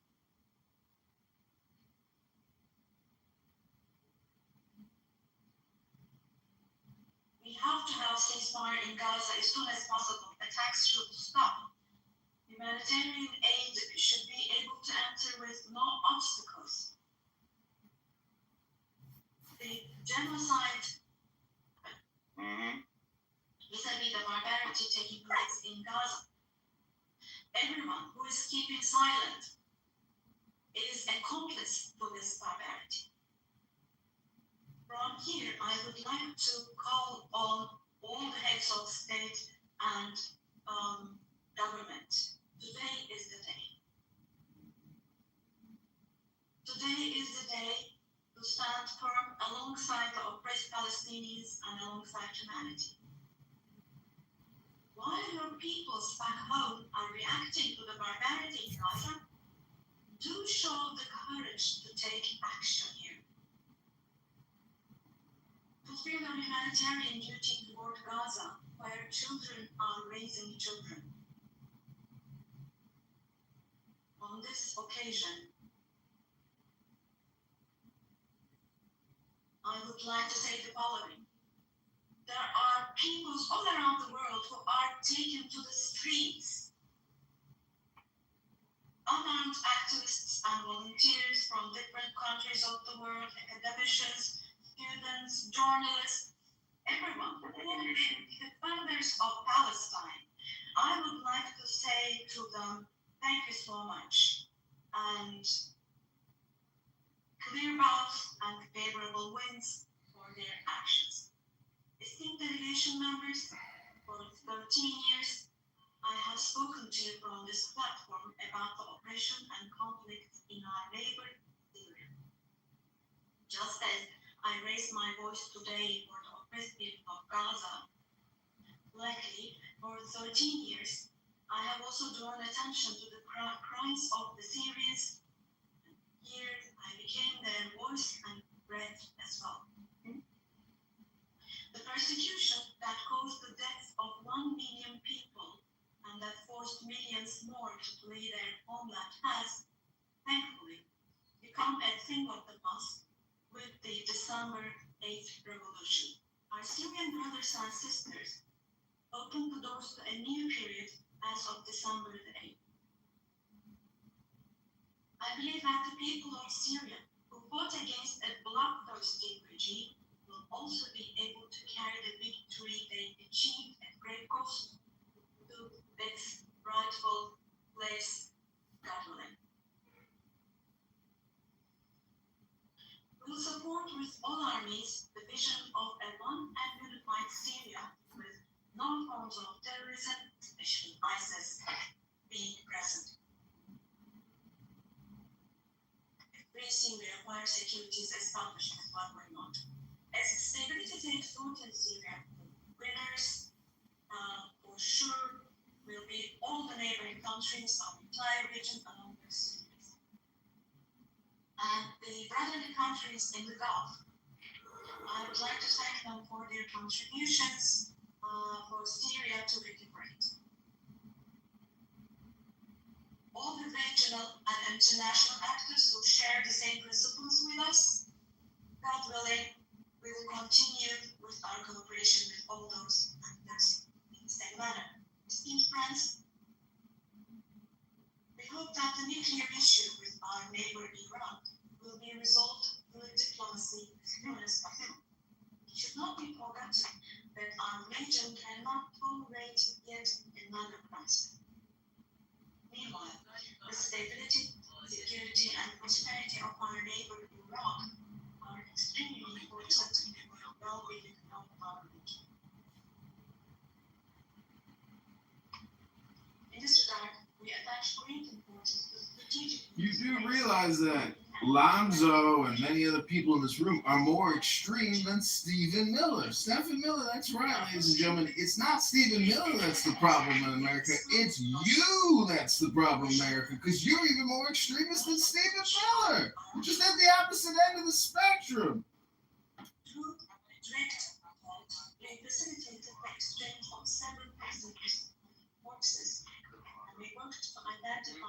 He's fully cooked. He's a Haitian lamb. He's a Jew-hating, anti-Semitic, pubic hair-facing schmuck. He's a low IQ loser. I've been recording this loser for years and putting him on YouTube, and nobody cares what he's got to say because he's a low IQ moron. One is 155 times 1,000, Lonzo. That's a quick diagnostic. 155 times 1,000.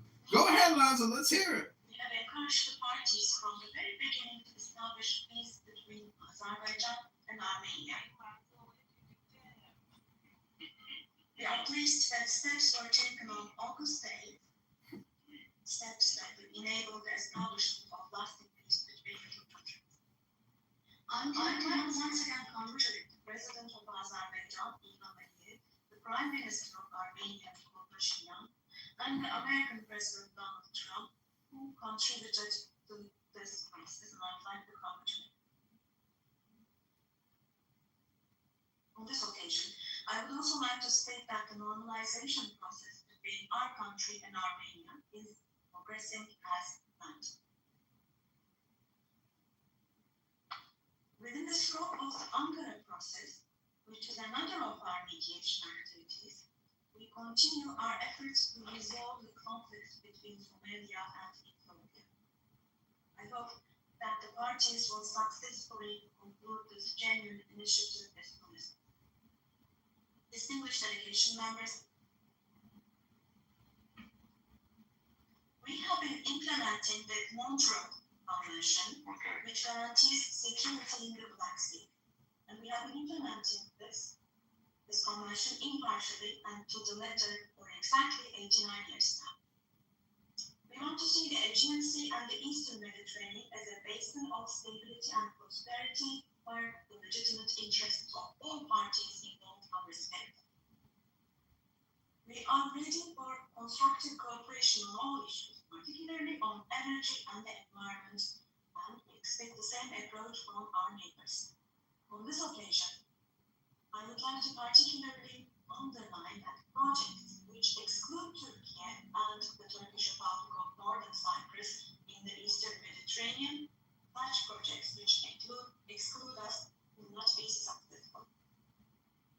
Turkey has rights and authority in the western part of the island of Cyprus, while the Turkish Cypriots have legitimate rights in the areas surrounding the island.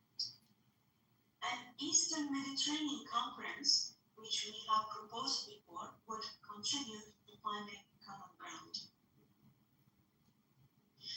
Just be someone who was an advocate against racism. But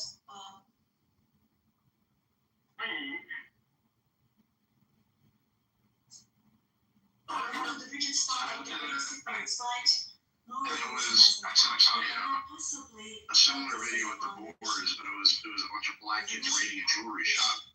two separate states and two separate peoples on the island. One, I was off topic. One more brief point of saltiness about this California guy. If he just come out as a Democrat, being like a full-throated running as a Bitcoiner on Twitter, I feel like he would have gotten a lot of love and support, and like that would have been great. Yeah. And now it's completely I reiterate the call I made slammed or like this is not good enough or whatever. And so literally this guy got kneecapped in terms of the strength of his announcement, so Dennis could get likes. What else? So Dennis Arenas guy is President, distinguished members, in the coming period, we design a new beginning and vision in Turkey-European Union relations. This should not be a vision that just set Impressions on his pre-announcement tweet. Mm-hmm. Even though he actually hurts the but the quality of those impressions, I mean, sure, he could look at it that way, but the fucking comments betray any benefit he thinks he got, you know? Third party content, bitch, I am the content. He's playing the true. Yeah, true. Once you realize that We're talking about, and this guy, Calderon, comes from a horrible family of politicians. He didn't need Dennis Porter to learn. Yeah. Well, you're also like this is the point. Is we're all talking about Dennis Porter right now. That's what Dennis wants, and he got it. Yeah. Penis order. Denny Portal. Ohio, I think it has worked. I think from David Bailey coming out, the plagiarism, like, I think the last year or so has, like, moved the, like, I don't know, sort of the tide and, like, the balance of, like, the average Bitcoiner pays attention to this now, knows that he's a clown, and knows that he's cringe. I think they're still following, but I think that it's shifted pretty significantly. Before, a lot more people were okay with it and were just quietly saying it, and now they're openly being able to say this fucking buffoon. He has 250,000 Twitter followers, so I understand, but significant amounts of money to his retard organization. I understand that, like, there's idiots like Gary Cardone and others, but I think, like, he's heard his, like, again, I think for him it doesn't matter, but I think in terms of, like, how we view it, I think we recognize that a bunch of people that matter think that this guy's the shit.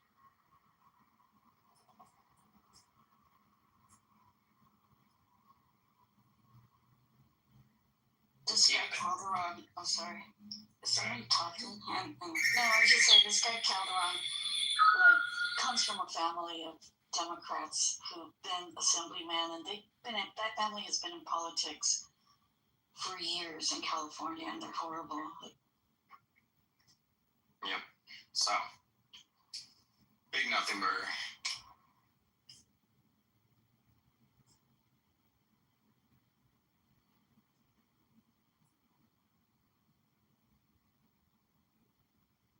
Everyone It's says so I funny. should- It's like I think the vibe is whenever he pulls some stuff like this.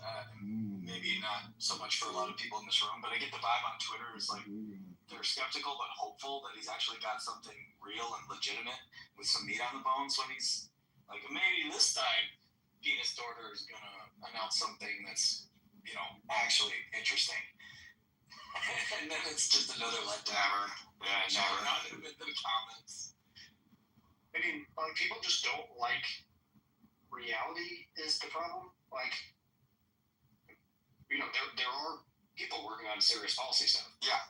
Right? Like, when we around that.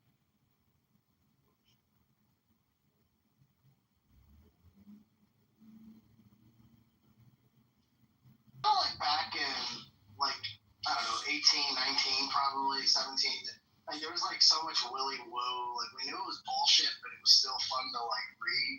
Is this, like, the politics version of it? Like, the don't, like, the... Kind of, but it's not even fun. Yeah, it's like... No, at least the willy woo shit, like, it made us feel like we were gonna be really rich. Reading Willy Woo is like reading, like, yeah, like, it's like having a lottery ticket where you're like, ooh, when I win the Powerball. Yeah. Exactly. But I feel like, I do think there's something to what Zach just said, and I think it reminds me of, like, reading Willy Woo in, like, 18 and 19. So, like, reading his newsletter. I think it's, like, scratching some sort of itch. I think it does, yeah. Like Zach is saying, he's filling the gaps between Zach and Matt and David and all them is like real policy shit. Yeah. And the thing is, but to a lot of people, this is what's probably really frustrating to someone like Zach and these guys. Is there are people that can't tell the difference. You know, it's like Zach is like in the UFC and fucking, you know, Dennis is over there doing WWF. And they're like, yeah, man, I think he can beat him. It's like, no, John Jones is gonna kill anybody. Dog, I will say, like, personally, I feel like there was a time in a window, like, between, like, then and David Bailey coming out against, where I literally felt some sort of responsibility for Dennis Porter. And I can't even explain it, you know? Disclaim it.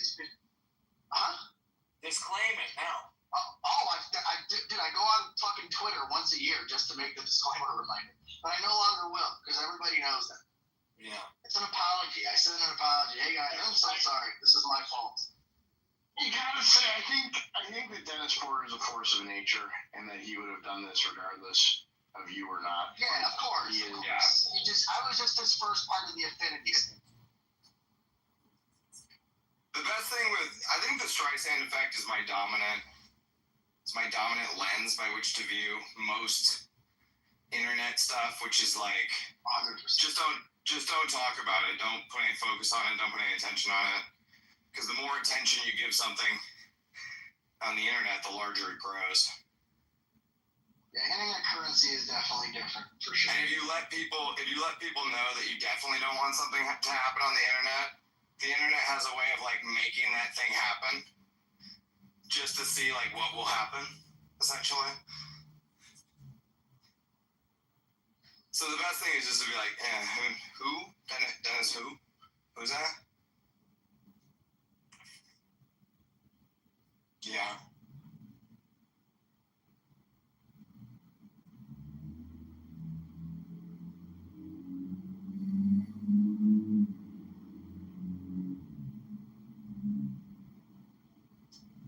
Speaking of Dennis Porter, can we talk about drive chains? No. It's been a while. Rejected. Are you mixing up your fucking Bitcoin retards? Oh, am I? Who was the... You think that Henry Paul. Yes, it's just... I think you're gonna let that hang for a while. Also, what are you guys doing? Who? Alright. The guy just kicked out of the room. That's at the bottom of the stage. The guy that records us and puts it on YouTube and then blasts it out.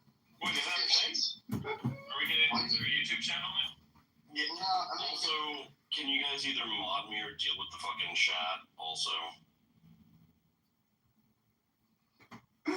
Oh man, we got him again. We got him again. No, that guy left already and it was spamming the chat, but... no, it was him probably, because I just kicked him out of the room. Is it John Kitover? No. It's a guy trying to sell a course or something. I was reporting that earlier, but I couldn't remember. What's that? John says, you know what's extremely funny is my mom just texted me and asked me what was happening at 3 p.m.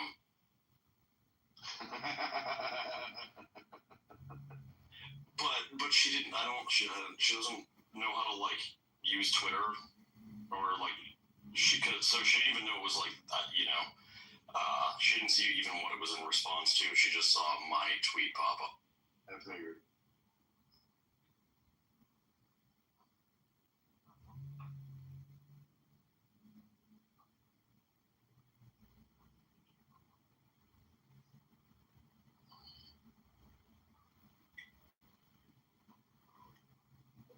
I don't even need anonymous now to do this. Very important announcement.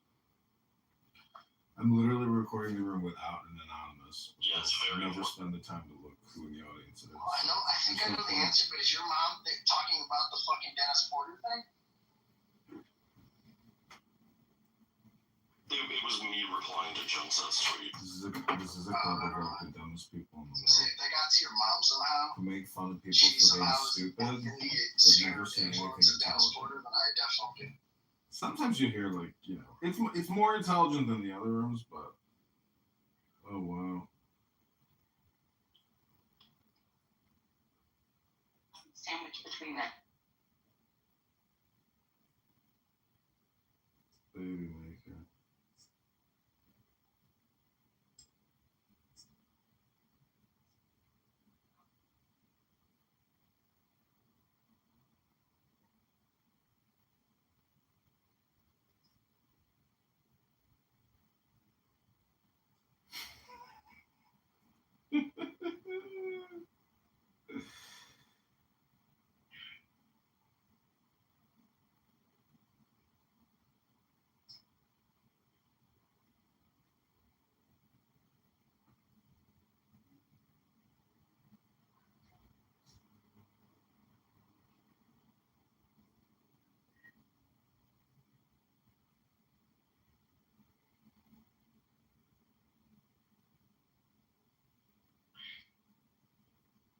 Bitcoin is a really good room to actually run.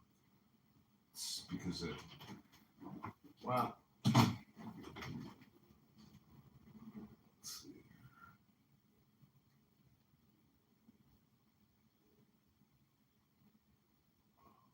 Got this phone clip. Review content.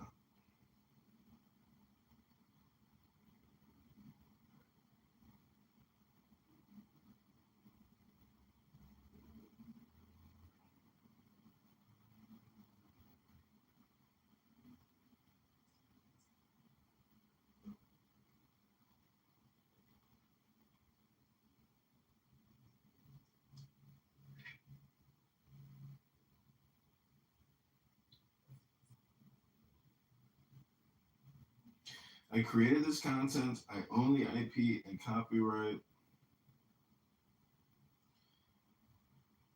This is a podcast.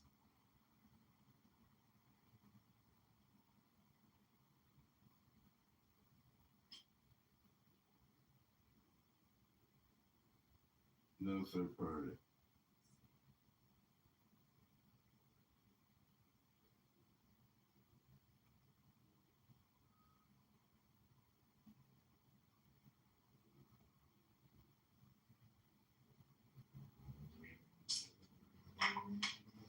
Take screenshot.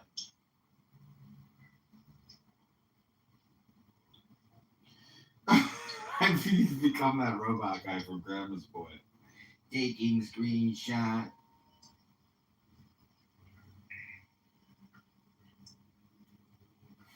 Okay, this phone has been decommissioned. Candidate Congressman John Kitover, Second Lieutenant, Army National Guard Politics.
Credit card debt.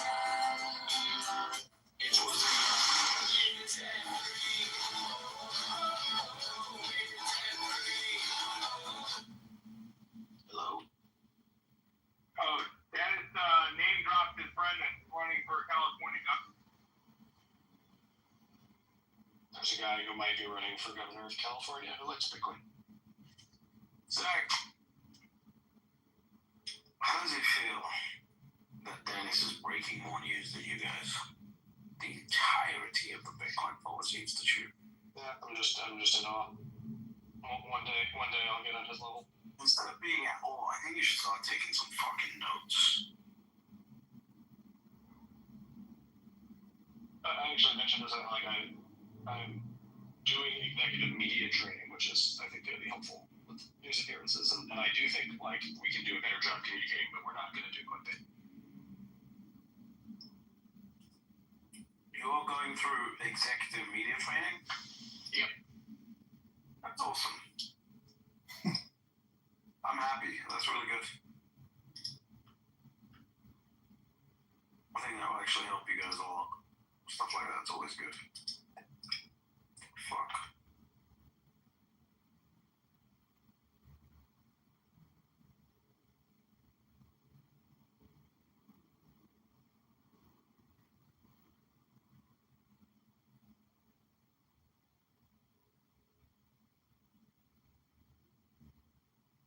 It is amazing to me. I just don't know how many times people are going to fall for this. But I guess just indefinitely.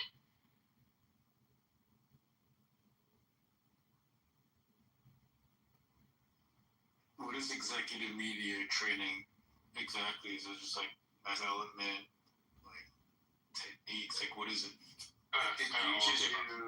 It teaches you how to speak, not like Zach, if that makes sense, and communicate ideas in a way that they can actually be heard.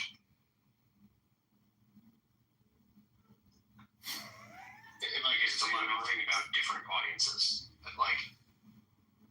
I do pretty well on Bitcoin podcasts and panels, but I need to do better with mainstream news appearances and talking to normies.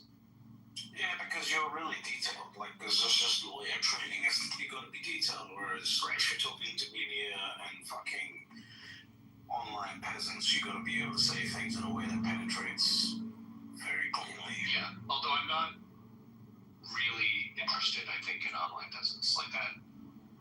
I know how to reach that market. All you have to do is say nice things about the Bitcoin price. It's the non-Bitcoin normies that I would like to reach.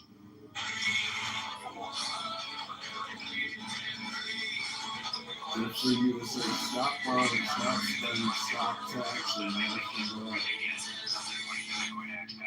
We need to move over to a serious thing that people don't realize. I think you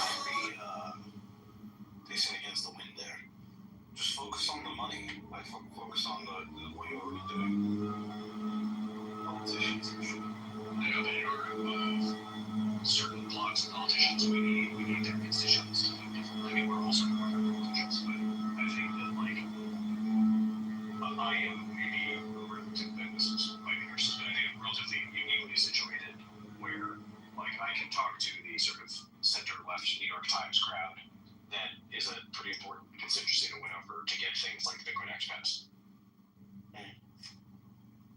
If you can win over some of that mind share, it makes it okay for moderate Democrats to vote for Bitcoin stuff, which is something we're going to need.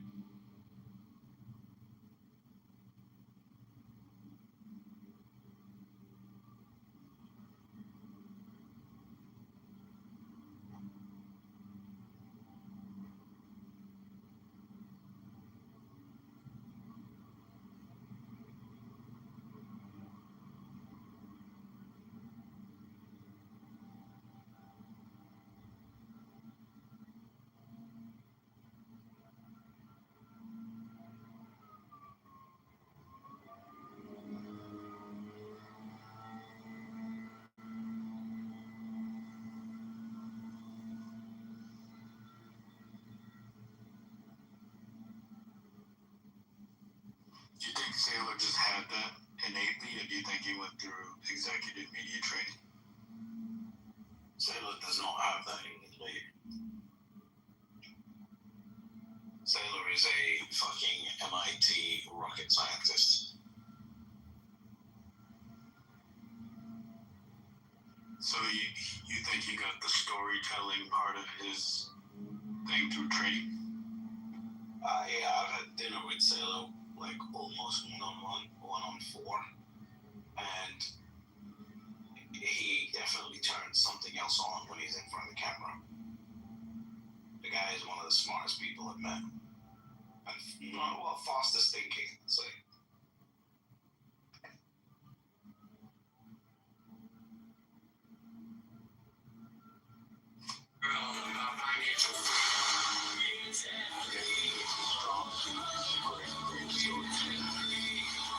And then he'll make some facts. Just trying to go facts.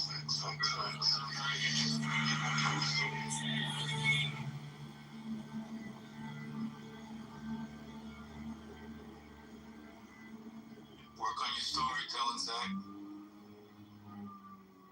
It's definitely part of it.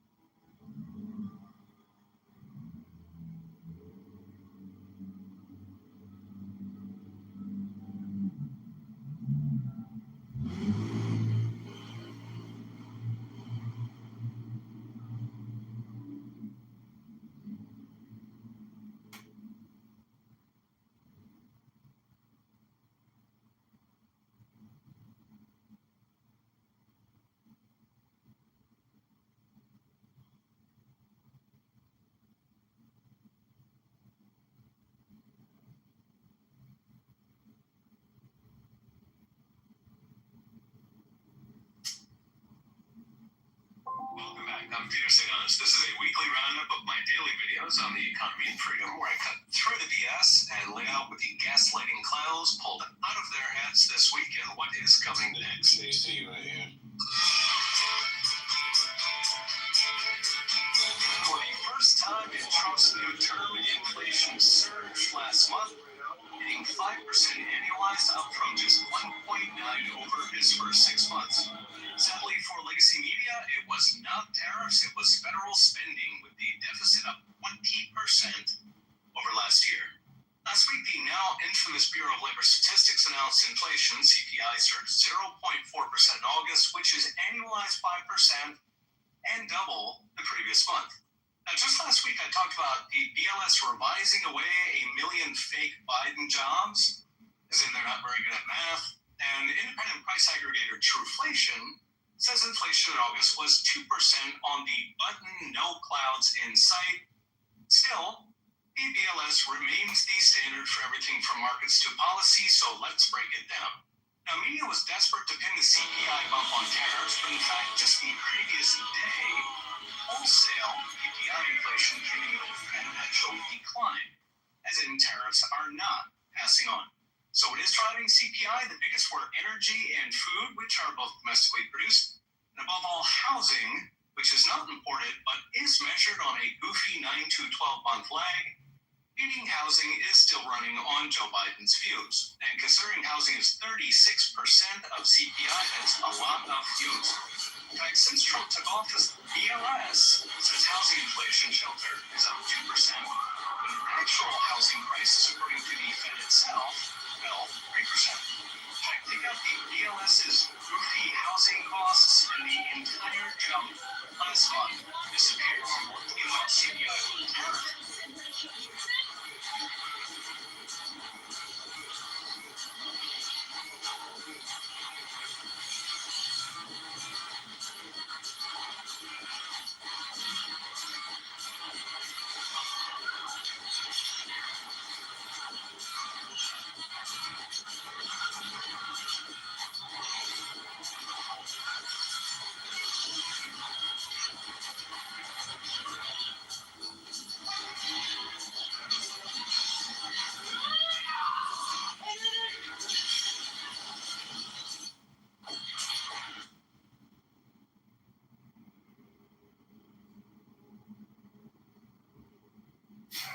It's that guy, John Kitover, who sits here and fucking records us. That motherfucker.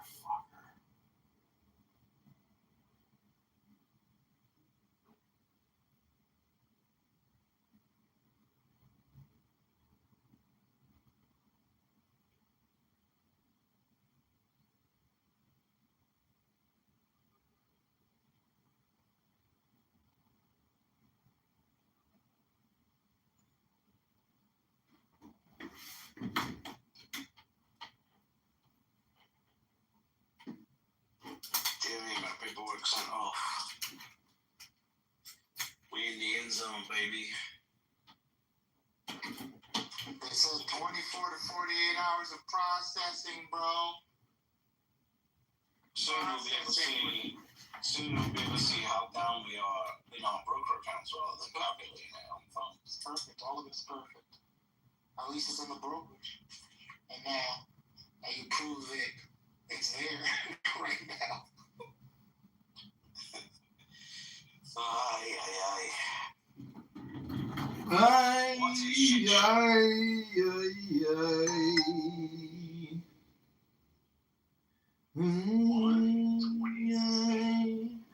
It's fucking over backing up the fucking truck. I thought you were just saying your truck. It's out of gas. I didn't say I was gonna fucking back it up for Naka.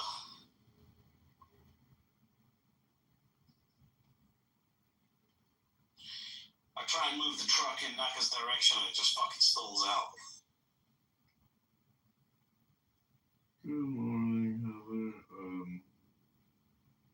Please, But we might find a new truck. Me and should be debating dumping all the other treasury companies and going all in on Naka.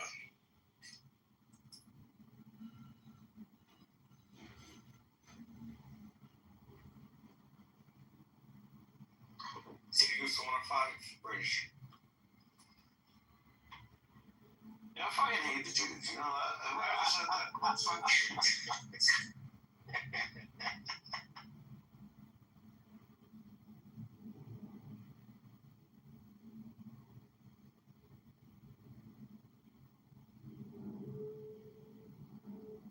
I don't have enough of this shit. I should have bought it in my regular accounts.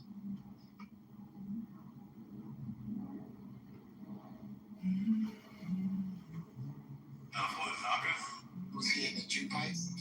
Got him for 50 cents a share. He's in the Jew pipe. He's into the banking stocks, which is where we should be, because they're outperforming Bitcoin right now. How next?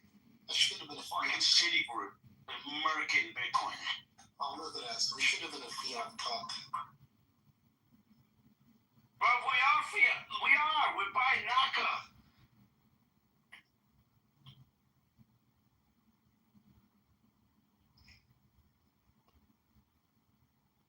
We're clearly not cuffed enough.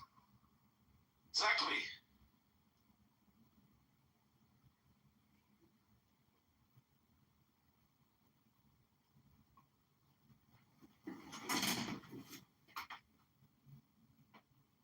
Stop it. You guys make me want to buy more.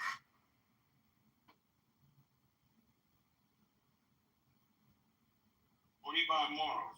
Naco, Citigroup. You know, if you were there, Holy shit, boss. and they have a sticker, which you need, you might call that convenience. But you might also call that taxation. Like you guys are Because just you using it multi-million-dollar contract. We can't exit. What are you talking about? How can we use you as exit liquidity? To the private We equity cannot firm. exit. It's coming up though. Well, I'm at It's artificial. We were the original exit. We were the exit liquidity at the point of entry. That's what we were. Emissions is a scam.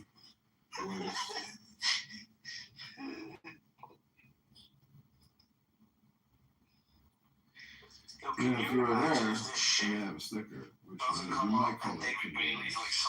But you might also call that taxation because the multi-million contract to the private equity firm is artificial and never should have happened. Emissions is a scam. I feel bad for that guy. You feel bad for a billionaire? He ain't no billionaire right now. I'll tell you that much. He's a billionaire. What billionaire? You know, if you were there, He's a and you have a billionaire? sticker, what you need, you might call it convenience. What, right now? No. Wait, right now, David Bailey is a billionaire. Not everybody fucking liquidated all their hillbilly Bitcoin, bro. I'm not saying he did, but I don't know. I don't know how. Yeah, I'm not saying he's a billionaire. That would have meant that when Naco's at like $25, that he had like $30 billion or You something. might have a That free doesn't make it. leadership delivery confirmation. Talking about net worth or liquid? Yeah, I'm talking about that word. It's not the same shit. No, it's not the same. Billionaire though?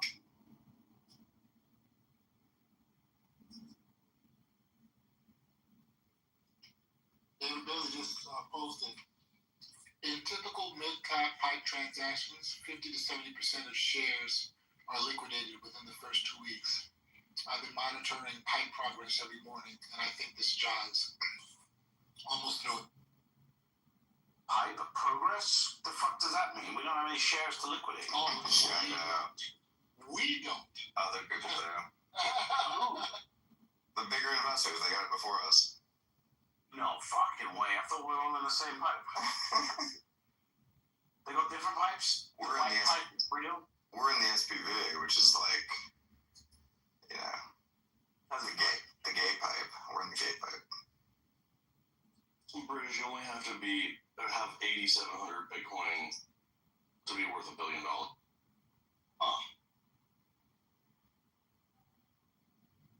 Only 8,700. Yeah, I only have like 7,500.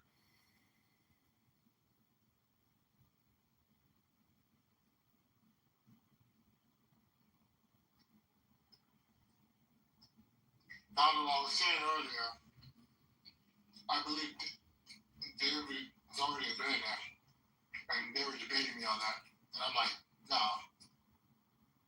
Not anymore, he's not. Yeah, what's the market cap on Naco right now? Naco is worth. Hi, Brandon. I'm 400. So how much of it is he on? too large to do that. Is it possible? Good question. I have to look up his ownership share. Sorry for the trouble. I believe Barry, I don't think he's a billionaire.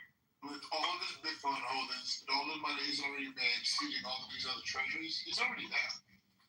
I bet you that David has. Let me think. He predates me.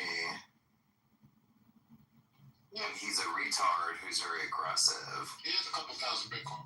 I bet you like 3,000 Bitcoin seems right. Yeah, that seems right. So that's like 300 mil, give or take. Oh, yeah, And then- Robert.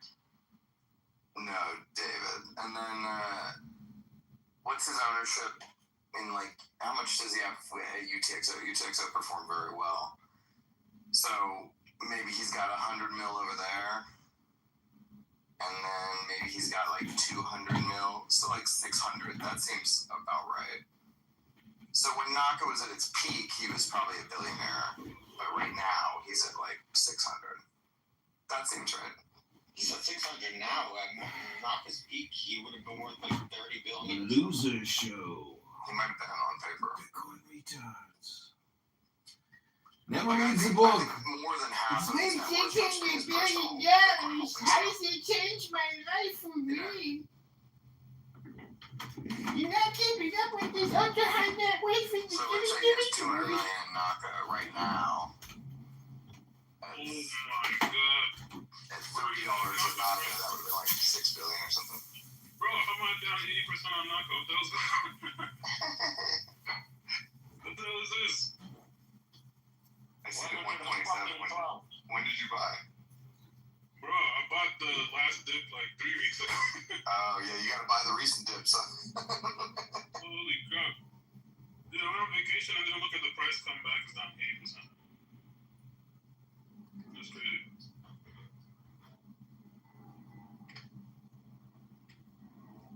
It's almost at the pipe price, right? It went to it.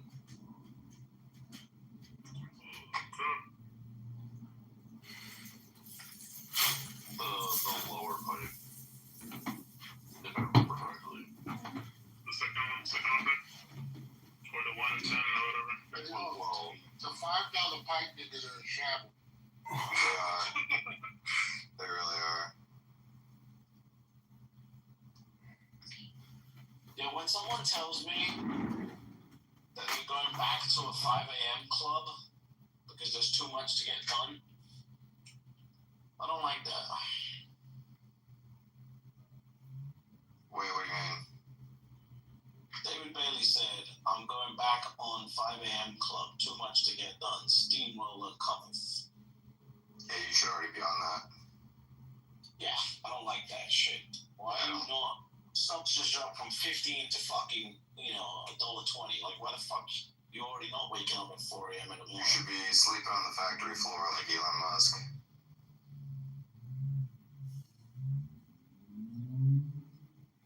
There's no factory, bro. There's just schemes.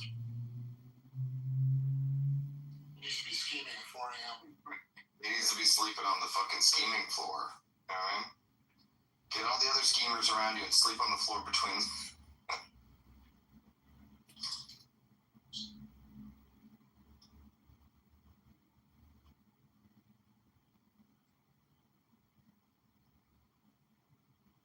Gotta partner up with Mario from Twitter Spaces and get the scam. Yo, get the chaos on this, man. We're not gonna start pumping again. You know what we're all gonna learn? We're all gonna learn what I have to keep relearning, which is what the fuck was it? Fuck that. Hey, would it be possible? You know, Dave likes to open up rooms where anybody can get on because he's a fucking communist. We're gonna learn What are we gonna have to relearning, which is step number 1, you buy Bitcoin. Yeah. Step number 2, you shut the fuck up. Dear Jamie, not anybody can anymore. It's easy to switch.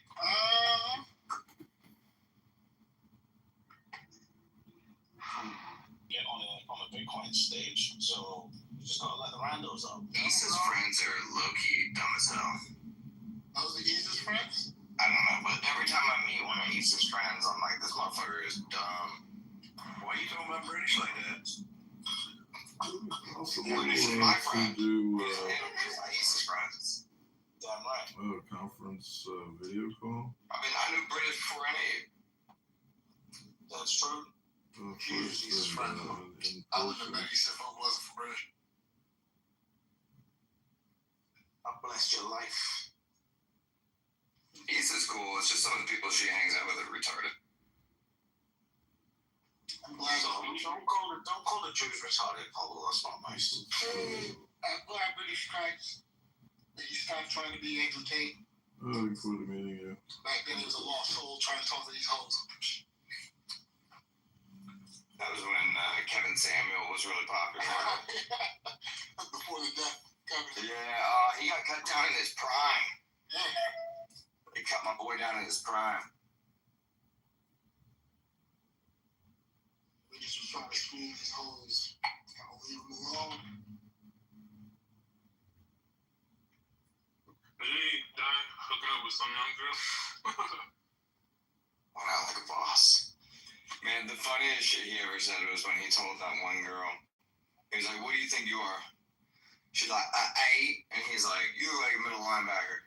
You look like you could hit the A gap like a motherfucker."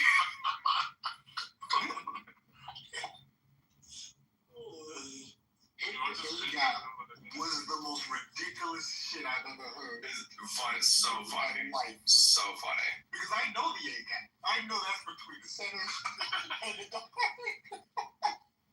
What was crazy about Kevin Samuel was the women that called up knew what he was gonna do, like, because he did the same thing for every single woman, but they were all like in their head, like, "I'm special. He won't do that to me." He's like, and then he "Don't just make me do this. Please, right. make me do this." And then he just did it to every woman, just boom, boom, boom, knocking them all down. This is the most intriguing sword in history. It is Dude, he hit the A gap like a motherfucker. It's the like a motherfucker for me. Like, he's like, the reason it's so funny is because he's thinking like from a coach's perspective about her potential.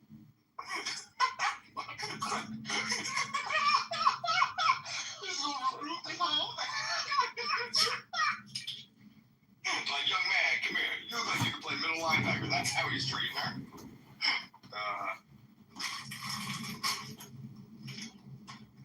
That shit is hilarious. My man was cut down in his prime. I mean, it is, you know, like, you're giving all this advice, nigga, take care of your own heart, man. Like, take care of yourself, bro. Yeah, man. How you guys piping some chick, bro? Piping some youngin', bro. It was the Jews. You know, It was the Jews they got. Look at the Jews, bro. It's sort of, he himself was a bum. You know what I mean? At the end of the day. Went outside, man. How did he actually die? What was the actual? Nigga, he just had a heart attack. He died from something.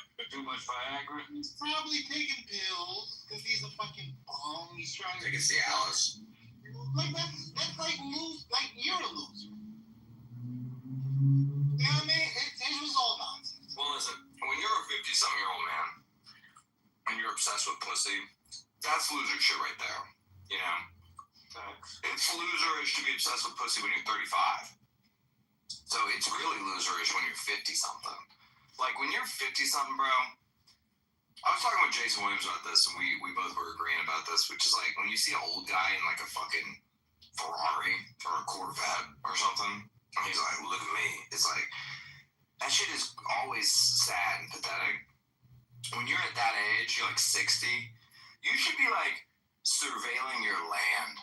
You know what I mean? You should be, like, just, like, have 1,000 acres and just surveil that shit. That's what you should be doing at age 60. But at age, like, if you want to be obsessed with pussy at 25, sure, go ahead.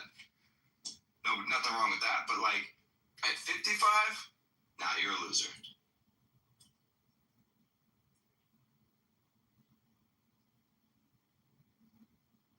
It just shows that you missed out on something, like, in you. Yeah. And you're making up for it. Yeah, I just looked up his age. This is 53. He probably had like some congenital, issue with his heart or something. For sure. Like at 55, you should be treating your daughter like a princess while you're causing irreparable damage to your son because he feels like he's not good enough. That's what you should be doing at 55. Yep. Yeah, hypertension, high blood pressure, eating too much salt. salt's good for you. He was hitting them snacks like a motherfucker.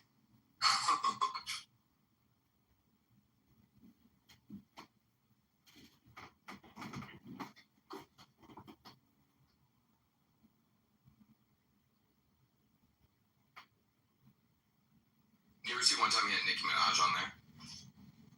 And even he had her, Nicki Minaj. She was like on Kevin Samuel's show. And he even had her fucked up. He was like, rate yourself, you can't say a 7. She was like, I don't even know a 6. It's like, you're Nicki Minaj. You can say a 9. It's okay. No one's gonna be mad at you. How do you suck up to Nicki Minaj, bro? Yo, I would hit. You wouldn't hit? Absolutely not.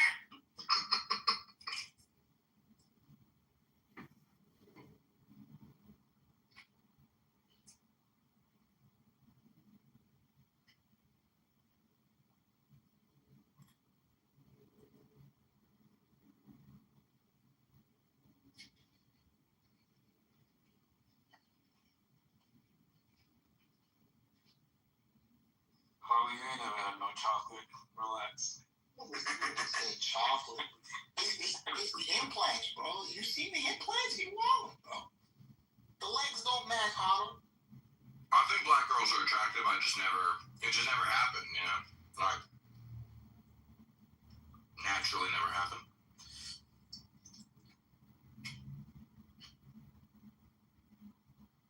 Except for at the strip club. That is kind of my preference at the strip club. For whatever reason, it just seems to work out. That's fucked up, bro. That was fucked up, Paulo. What's fucked up about that? That's all black girls are good for. A fucking pole. What? No. God damn. Damn. So you just walk up to a black stripper, what do you whisper? Would you like to take care of you? No, they always find me. They always find me. They're always really aggressive, and I'm always like, all right, sure. You know how the strippers get. They're aggressive as hell. I don't know how the strippers get. I have no idea how the strippers get. I'll take you out there. You'll find out. I don't want to find out how the strippers get. The strippers all see you as a mark, you know? So they'll like walk you over to the ATM and be like, come on, oh, did you want private dance, all that shit. You rub your lower back as you... And you're like, only if you're black. No, not only. I'm just saying it has happened to work out that way on several occasions. Well, shout out to Hotto for supporting little DeQuavius, man. Giving his mom some money, man. Yo, listen, this is kind of wild. Because before Antonio was supporting him, Hotto was supporting him. That's fucking wild. Hotto was first, and then Antonio took his place.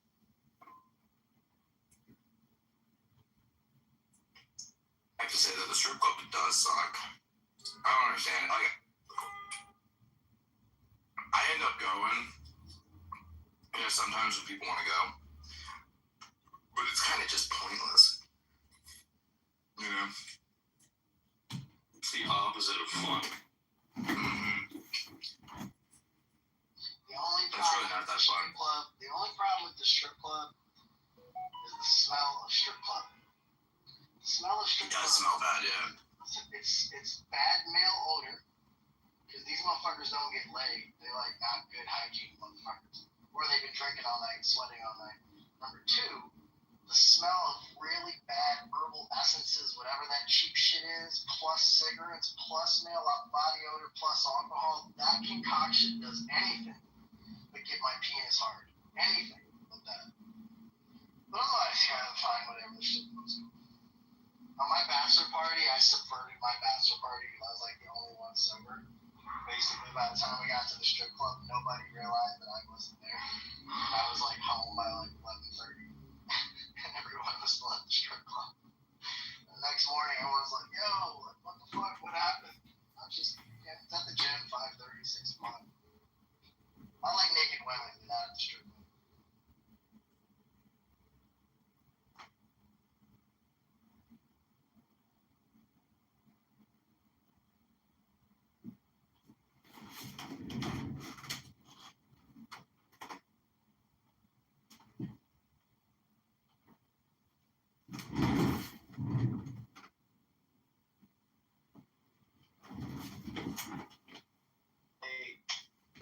Gonna go to a strip club, but back then they had those free limos and they kept coming to me and my buddies, and we ended up going to Sapphire. I'm sure you guys have heard of it. Wait, why would you assume that we have heard of it? The limo's only free on the way there, never on the way back. We'll do that.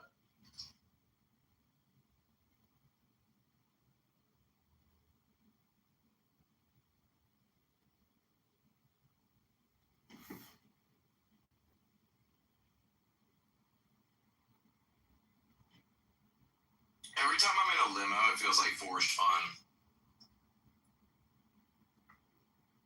Ooh, here we are in a limo. Like, who cares?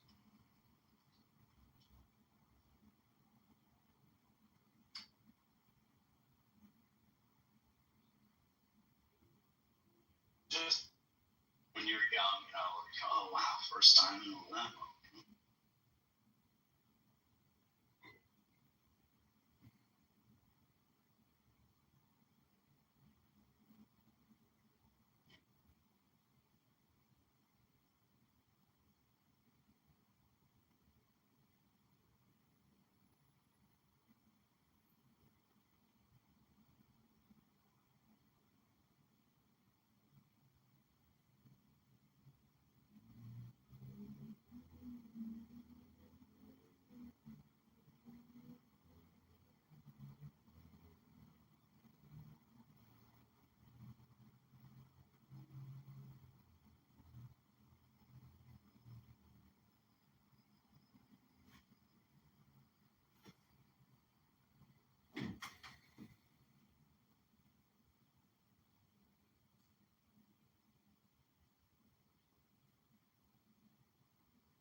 I have this buddy who I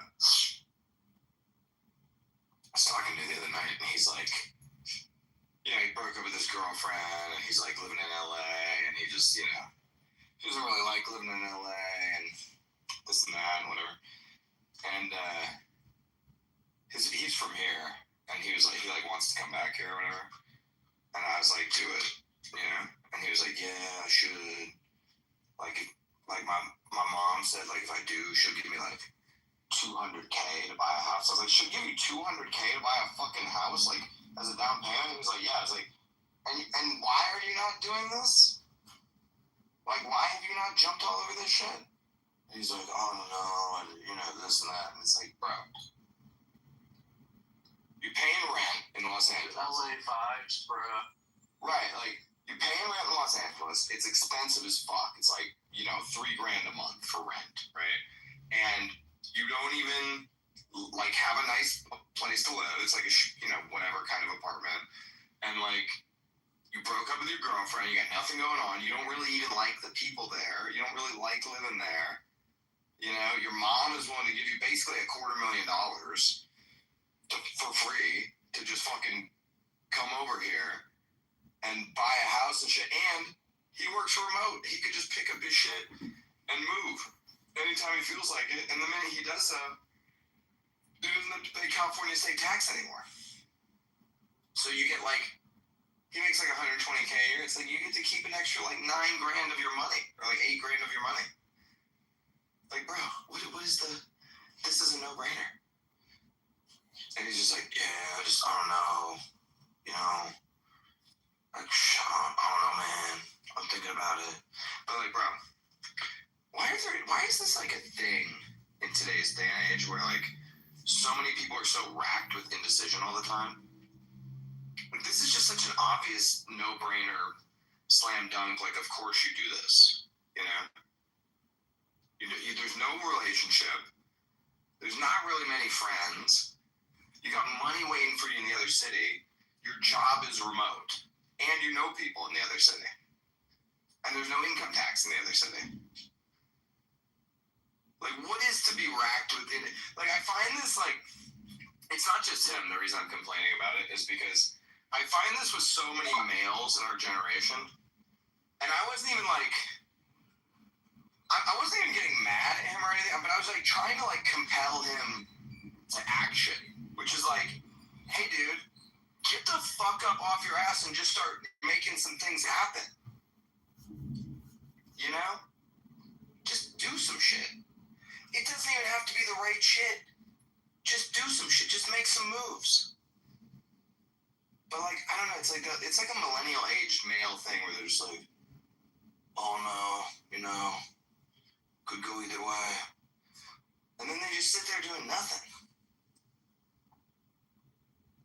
Why is that? It's like so common.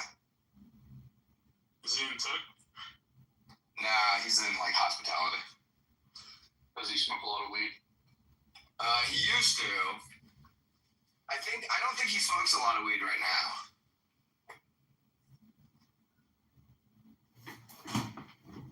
He used to be a big weed guy though. The California Kush, bro, you just can't get this stuff in Vegas. It's legal here too, we get the same shit.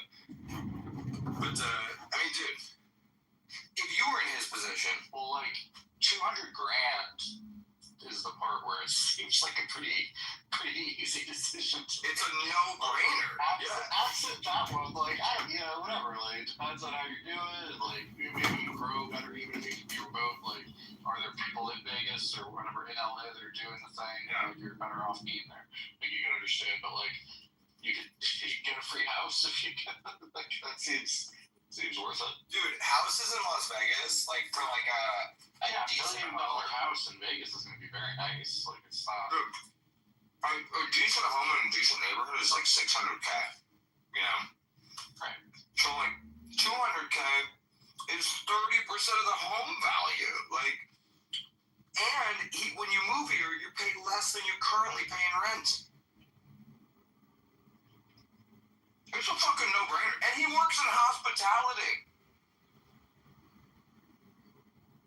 He's in the fucking hotel industry.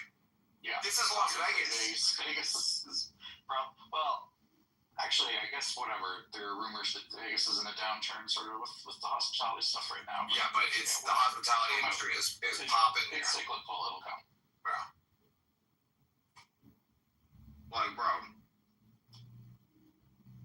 What even is a remote hospitality job? Is he's just like on the phone? Yeah, he's in like management, you know. So he's like managing some like boutique hotel chain and does like whatever mid-level corporate management shit. He just does it all from his computer. Yeah. But dude, you want to talk about like career advancement? And dude, I tell all this shit to him. And I don't even care if he moves back. Like, it doesn't matter to me. You know, like, if he moves, if he doesn't, like, I'm busy with my family and stuff. Like, I probably won't see him much anyway. But, good for his fucking sake.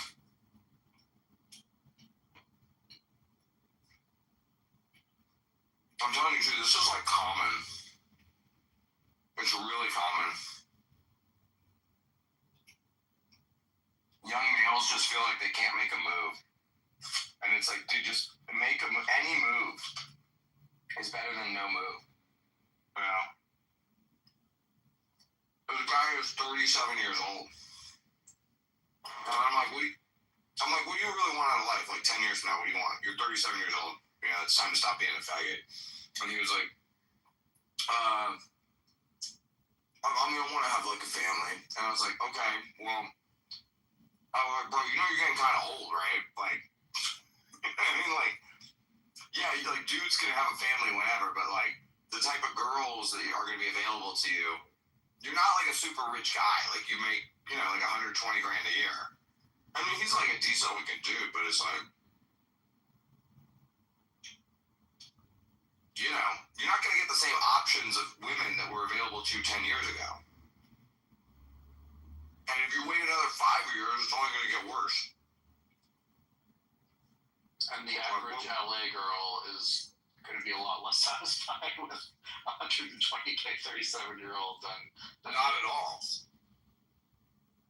I also think the reason him and the girlfriend broke up is because of his inability to do shit. Like, because of this inaction. I think she was, like, sick of it. Like, what am I doing waiting around for you to, like, make a move? Together? I've been together, like, 10 years. You know? Well, and he wanted a family? Like, what? Right, that's what I'm saying. Like, you know. I mean, he's sitting around kind of, I know, he's, like, racked by indecision about this and whatever, and I'm like, I was like, dude, like, there's a reason you never, like, married this girl, you know? Like, for whatever reason, you feel like she was the one or whatever. So, like, I don't know why I'm so upset about you guys breaking up, because, like,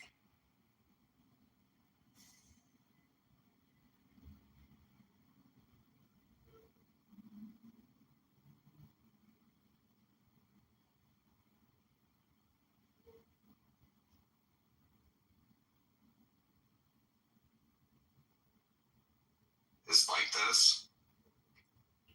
Because I know this isn't just one guy, I know so many guys like this.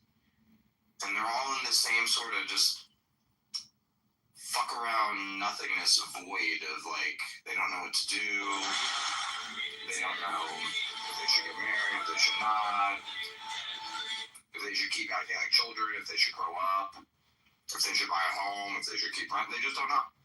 Everything's just on with it.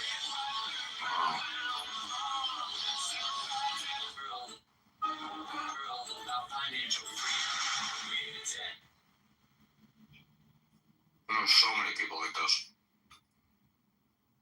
I think it's like an avoidance of feeling like a failure. It's like if I didn't try, I can't have failed, right? Like, so I'm doing fine. You know, everything's fine. That's probably right, because they're not risking anything. Like, your 10-year like relationship breaks up, and it's like, well, it wasn't technically a marriage, so you didn't technically get divorced, so you're not technically a failure.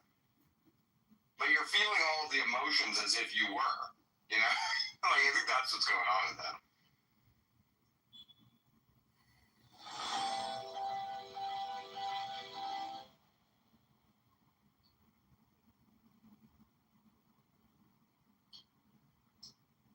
Feels like a good time to move, even if it wasn't to Vegas. Just like get out of LA. Yeah.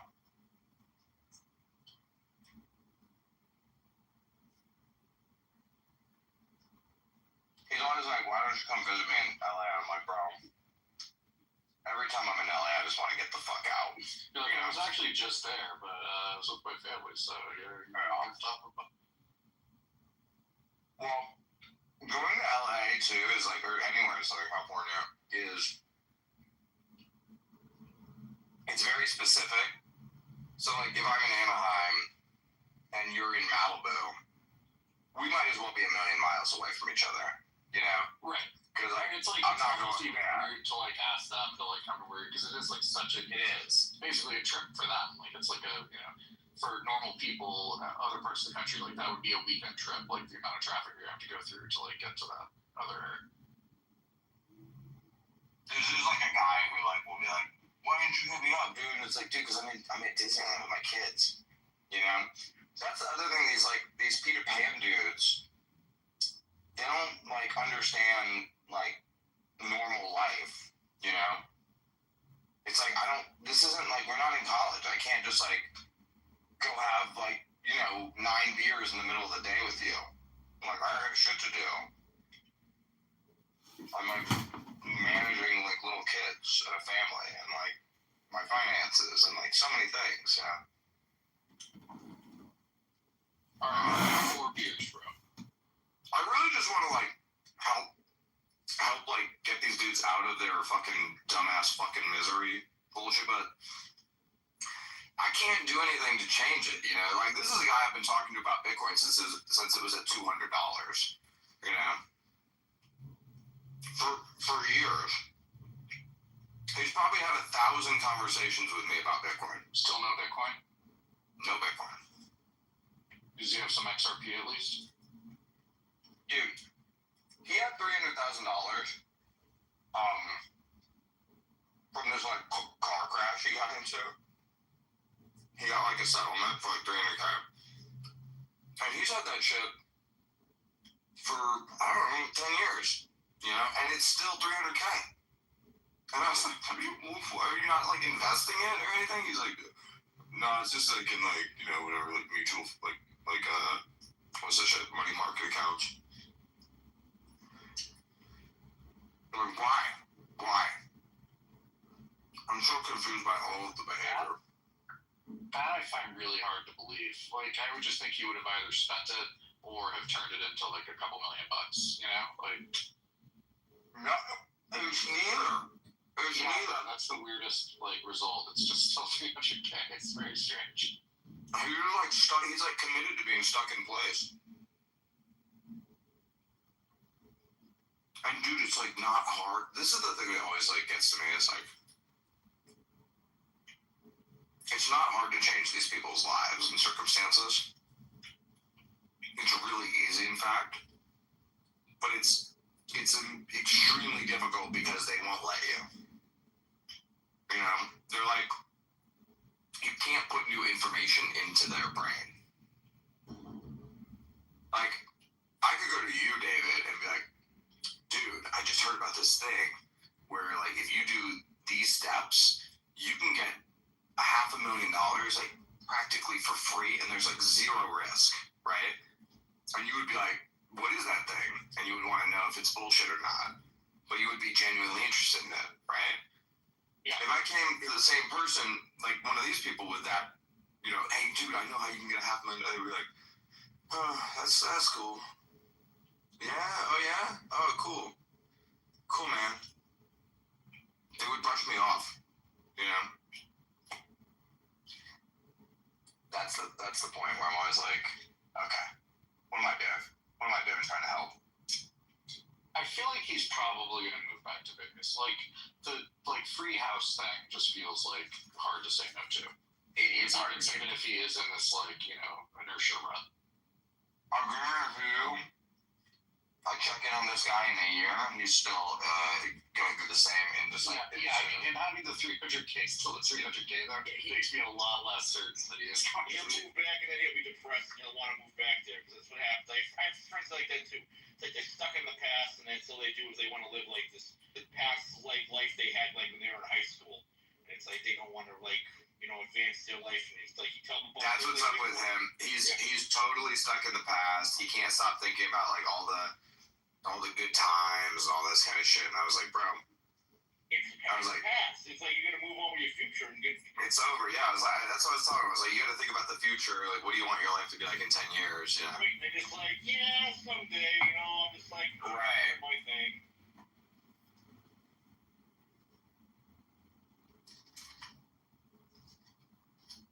Yeah, he is like a guy that will like want to talk to me about like people we knew from like whatever 20 years ago. And I'm just like, dude, I don't know who that is. It's not even like I don't want to hear about that person. It's like I don't even know who you're talking about.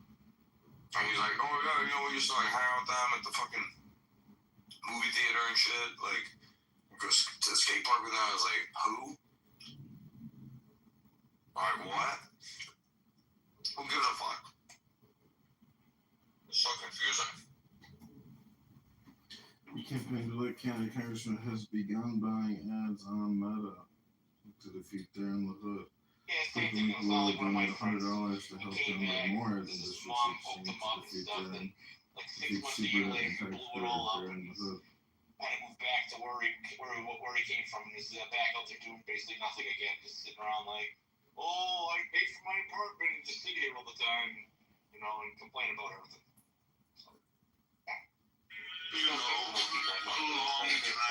That's illegal. Yeah.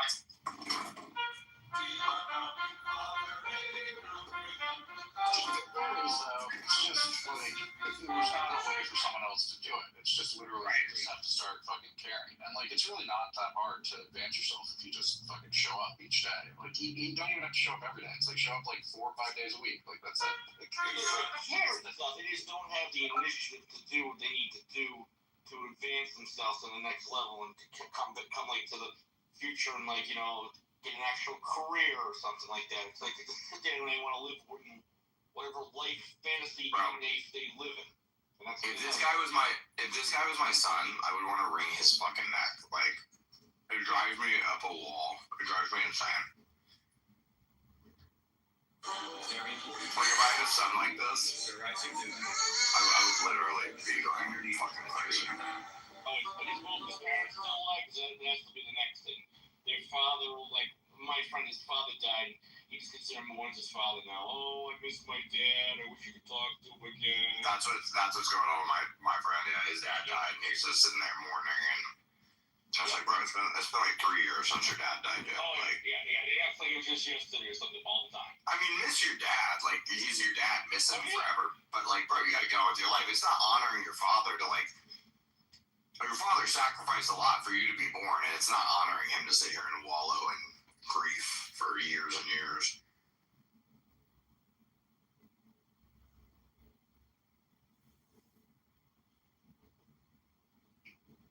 I just know so many people like this. Yeah.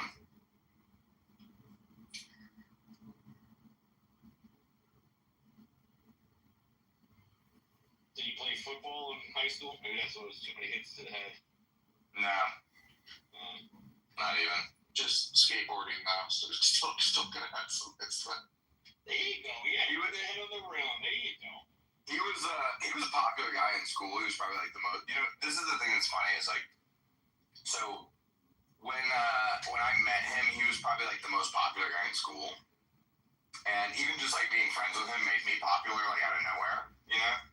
And my wife like has only known him as an adult, and she's like, he's such a loser though, you know. And I'm like, no, like you understand, like he was the man, you know. But like she's like, yeah, you think he was the man because he was the man when you were 14, but he hasn't been the man now for like 25 years or something. And I was like, yeah, it's kind of true. It's kind of true.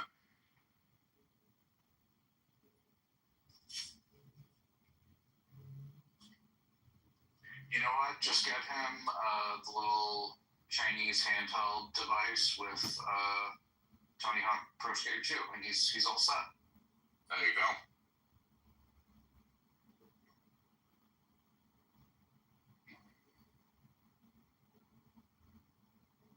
That'll keep him occupied for at least a week.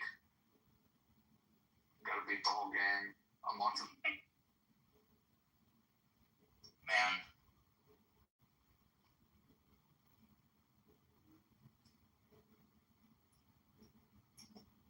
This is one of the biggest things I think about all the time. And I'm not sure why it bothers me. Probably because it's like I fight the feelings in myself, and it's like projection or whatever. But it just bothers me so much when people won't just like get off their ass and do something about their situation. Like, just do anything. Just do it. It doesn't even have to be a good thing or a productive thing or a smart thing. Like, even doing bad things is better than doing nothing. You know?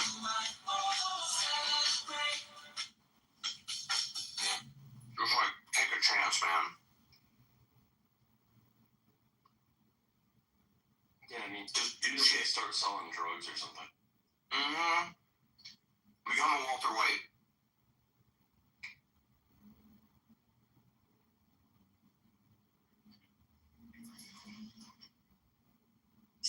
my name. New adventure. Kelly. You know that from Breaking Bad, right? Yeah, I know. That was funny.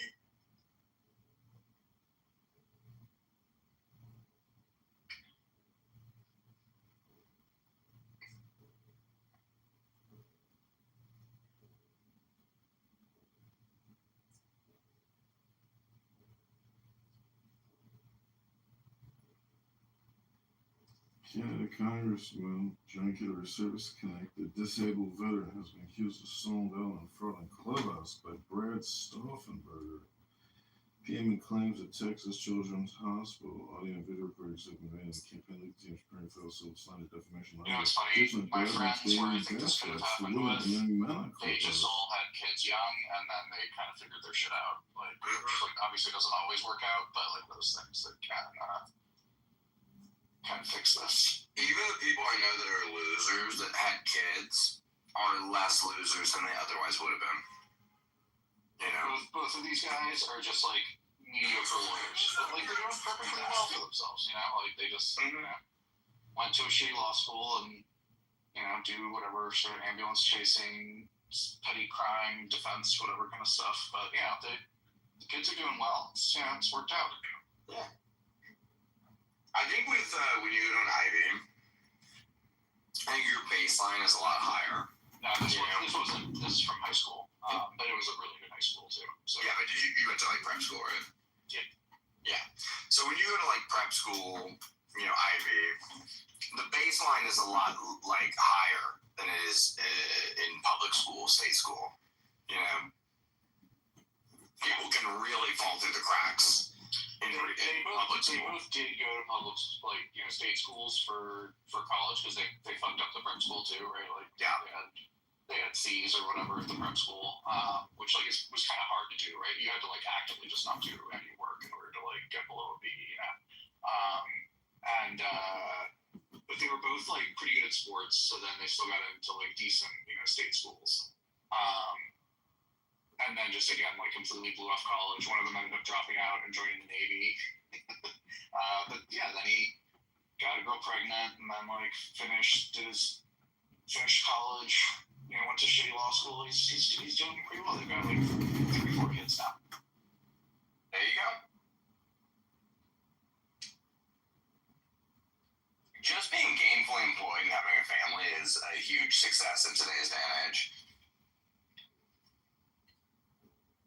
Which says a lot about how far we've fallen, because that used to be just everyone.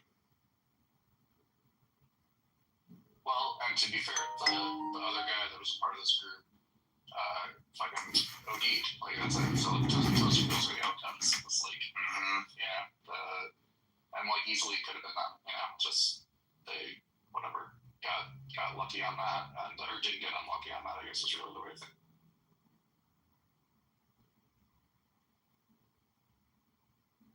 The lower class is always there to like make the middle class feel better about themselves, you know, because it's like, well, at least I'm not that guy. But it's like, yeah, but you could be so much more. It is hard though, you know, if you're gonna really step out, it's you against the world. There's no cheery consensus. Because when you're doing everything like normal shit, like it's everybody conspires to be like, you're doing the right things. The minute you start doing things the world doesn't agree with, the world conspires to be like, you're bad, you're wrong, you're stupid, you're evil, whatever. And you have to just have enough internal fortitude to just gut your way through that and be like, okay, fuck you. I'm gonna do whatever I'm gonna do anyway.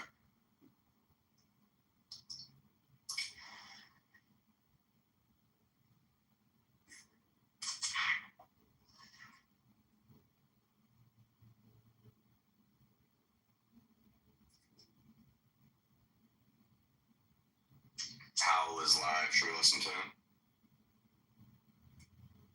Is there gonna be anything interesting in it?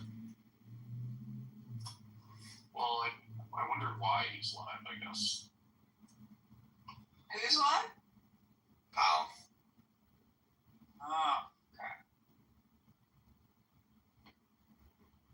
thought that I was live.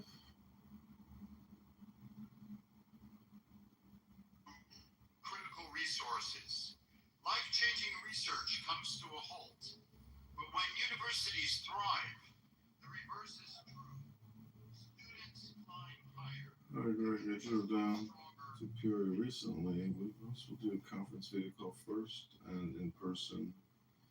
The second week of meeting with us. It's the Greater Providence Chamber of Commerce Economic Outlook Luncheon.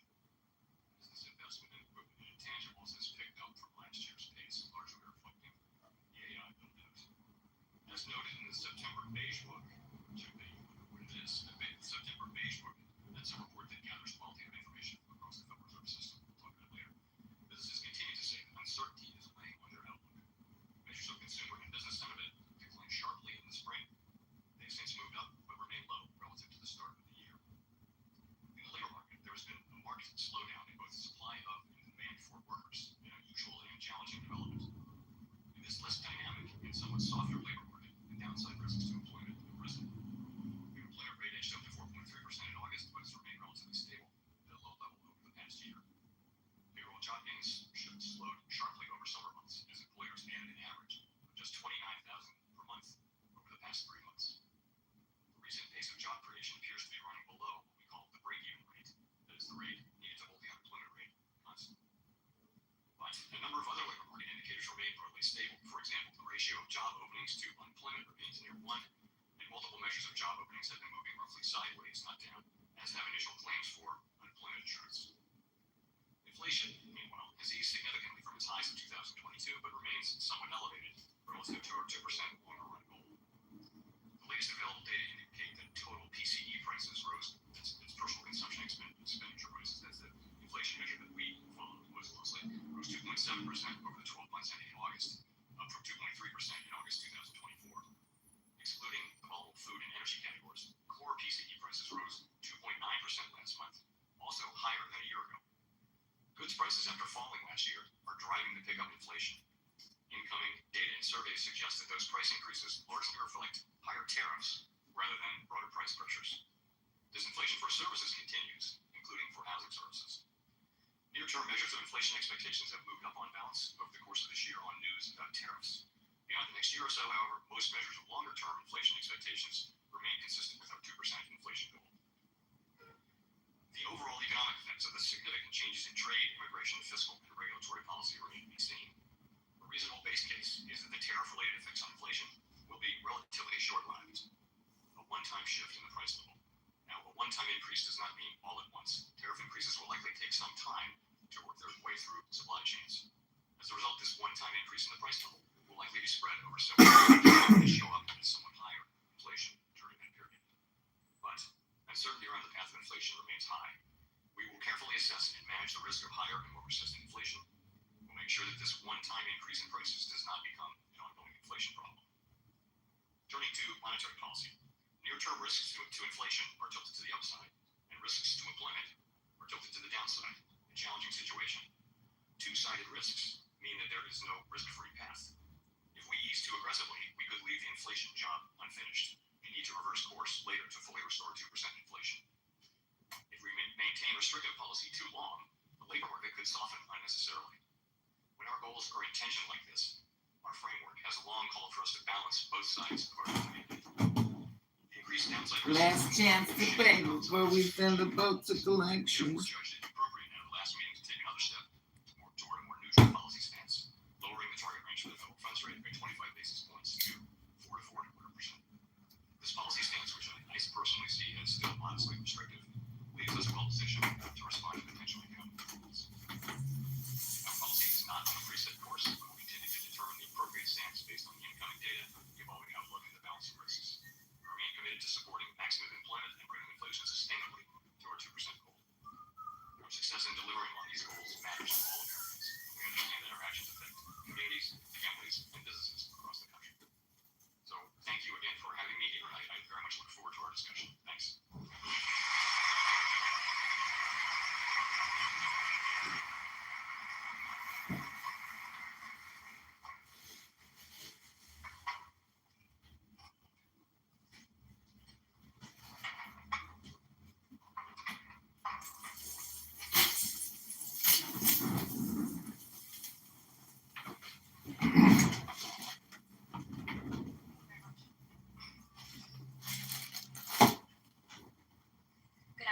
once again, Mr. Chair. Thank you for those opening remarks and reminding us just how tremendously the world has changed and evolved since you were last here in 2019. President of the Federal Reserve Bank of Boston, Susan Collins, is also here with us today. And President Collins, we have had the opportunity many times to discuss with you conditions in this Fed region, of which Rhode Island is part of the Boston region. So, Mr. Chairman, I would ask you to think about your comments reflecting on the importance, what you have said, the importance of deeply understanding local labor markets. And I'm wondering if your deliberations leading up to the most recent FOMC meeting, whether there was anything particularly distinctive in what you saw coming out of Boston. Let me say a word about the so there are 12 reserve banks, as you know, around the country, and each of them has deep ties into not just the business community, but medical community, educational community, nonprofits. And each FOMC cycle, which is sort of 8 of those a year, they do a deep dive and they collect lots and lots of information about the economy. And so, and that information gets collated, put into what we call the beige book, because it's beige, and we're not that original. And so we get that a couple weeks before each FOMC. And I have to say, I don't know of any source of sort of qualitative information about the economy that even approaches this. It's just a lot of conversation about people. I think really useful. Sometimes you look at that book and you see significant regional differences, and this is not one of those times. So, for example, the Boston Fed piece in the last page book that was pretty common across 8 or 9 of the districts. So I would say nothing really jumped out from the Boston piece. What you saw was very all around the country. You saw pretty modest growth, wage and price inflation, and modest, moderate levels. The economy growing, but not fast, and uncertainty, significant uncertainty about federal public policy is kind of weighing on investments and the decisions about investment and hiring, except in the area of the AI build-up, which is just going really strong pretty much in many parts of the country. So nothing distinctive from the Boston region that would inform your future decision-making looking at the setting of monetary policy? What I saw from Boston was quite similar and overlapping with a number of other districts. Again, sometimes that's the case where things are pretty much of a piece. Sometimes different regions, particularly for commodity prices, you described a few moments ago about the dual mandate of the Fed, and if you could talk about these conditions that wax and wane over time, what signals will you be looking for in the run-up to the next FOMC meeting, which is in roughly 30 days? We have 2 goals, as you mentioned, maximum employment and price stability, and they're equal goals under the law. So almost all the time, they work together. They complement one another. So, for example, when the economy is weak, the unemployment rate might be high, and the inflation rate will be low, and then it calls for stimulus from us. And when the economy is really strong, the labor market is tight, that's when inflation will be moving up, and so policy might be a little bit tighter. That's almost always the case. Right now, this is a quite unusual case where risks to, as I mentioned in my remarks, risks to unemployment are to the downside, to inflation to the upside. We only have one goal, monetary policy, really interest rates, and really it's calling for different answers. So for a long time, we have a document called the Statement of Longer-Run Goals and Monetary Policy Strategy. We call it the consensus statement at the same time. That says, for a long time, it said that when the 2 goals are in tension, we'll look at how far each one is from its goal and the time that it's expected to take to get back to the goal. And so we balance the 2 goals. So what we've done all year this year is we've had policy where policy rate has been tight because inflation has been above our target, but the labor market was very solid. Now, over the last really 4 months, really over the summer, the labor market has softened.